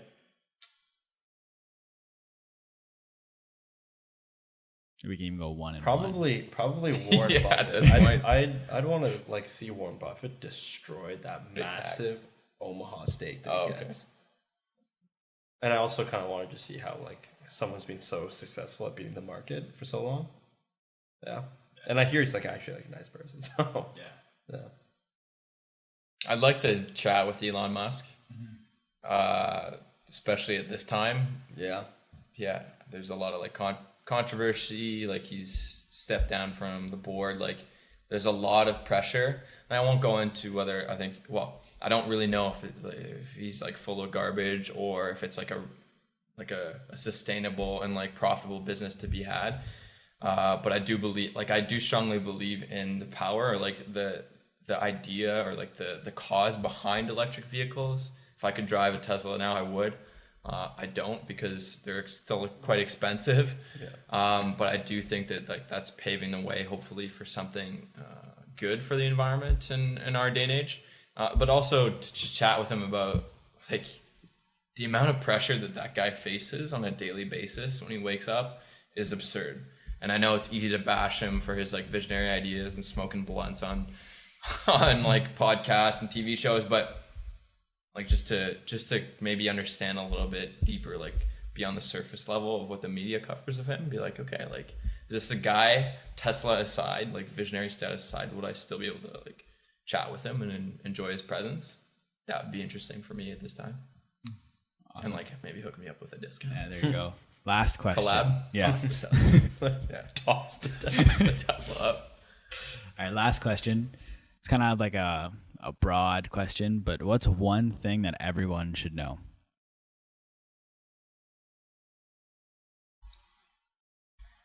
Can I go with two things combined together? Yeah. No, honestly, like speaking like more abstractly, but like, and I know it sounds like simple or whatnot, but it's definitely to me like read and write.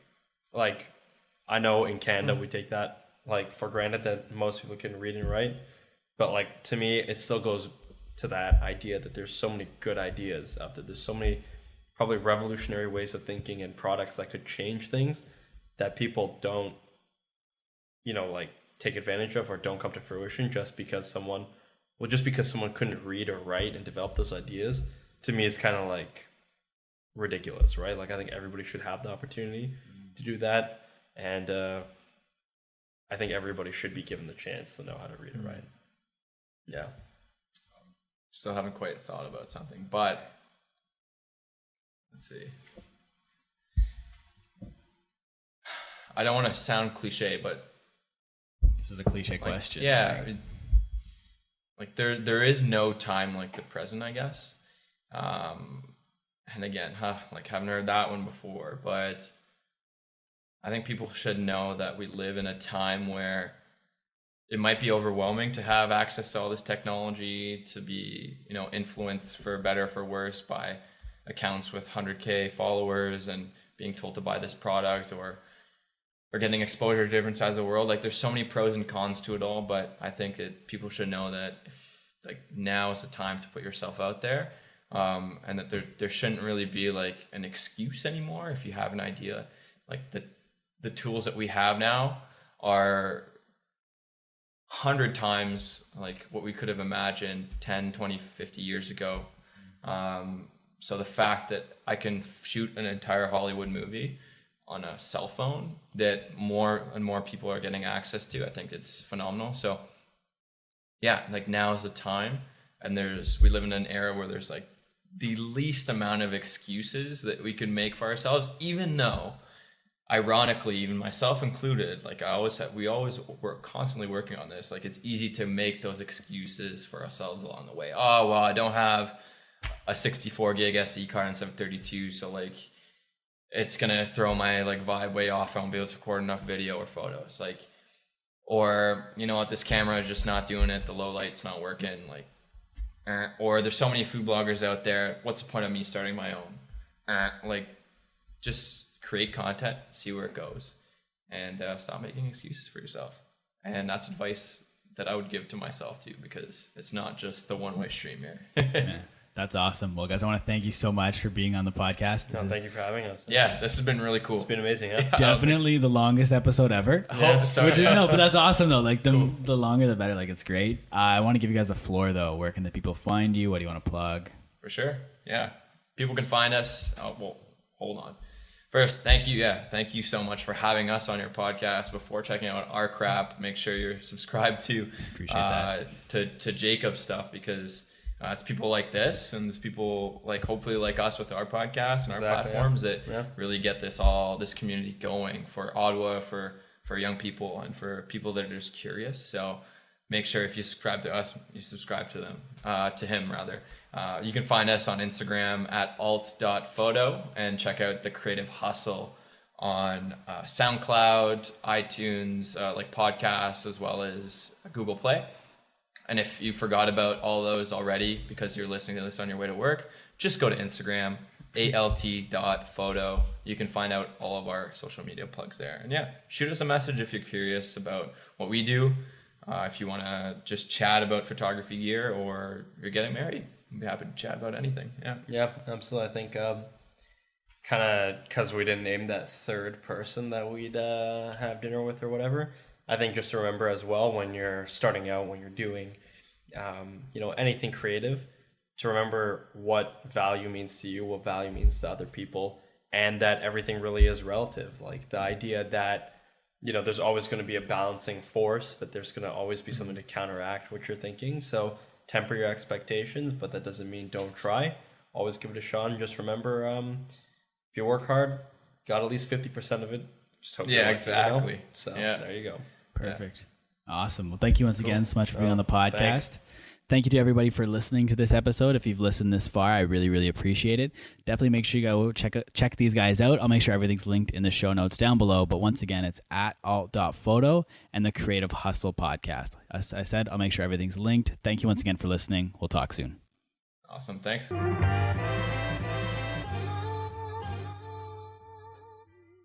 Thank you for listening to this episode of My Social Life. Whether you've listened the entire way through or you've only listened to bits and pieces, I really appreciate you taking the time to check it out. I put a lot of work into these episodes, so it really means a lot that you're listening. And guys, make sure you go and follow Alt Photo on Instagram. They are at alt.photo. You should have no problem finding them, but just in case, I'll make sure it's linked in the show notes down below. And also make sure you check out Max and Brendan's podcast, The Creative Hustle.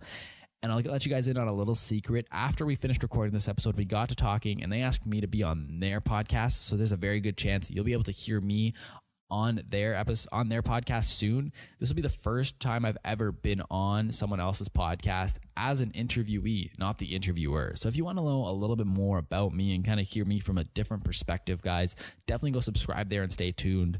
I will also keep you posted as to when we record it and when it's going to be coming out. And I'll keep you posted most likely on my Instagram story. I kind of do like daily vlogs on my Insta stories, so you can follow me at the Jacob Kelly. You can also follow me on Twitter at the same handle, at the Jacob Kelly on Twitter. And make sure you follow My Social Life on Instagram as well, guys, at My Social Pod. Thank you once again for listening. Make sure, as I said in the intro, you screenshot that you're listening to this episode, post it to your Instagram story, and tag at My Social Pod, and I will share it to our Instagram account. Just want to see the community that we're growing here, guys. So it really means a lot to me if you do that. And make sure, if you like this episode, leave us a rating and a review. The more ratings and reviews we get, the more likely other people will find the podcast. So thank you once again for listening. We'll talk soon.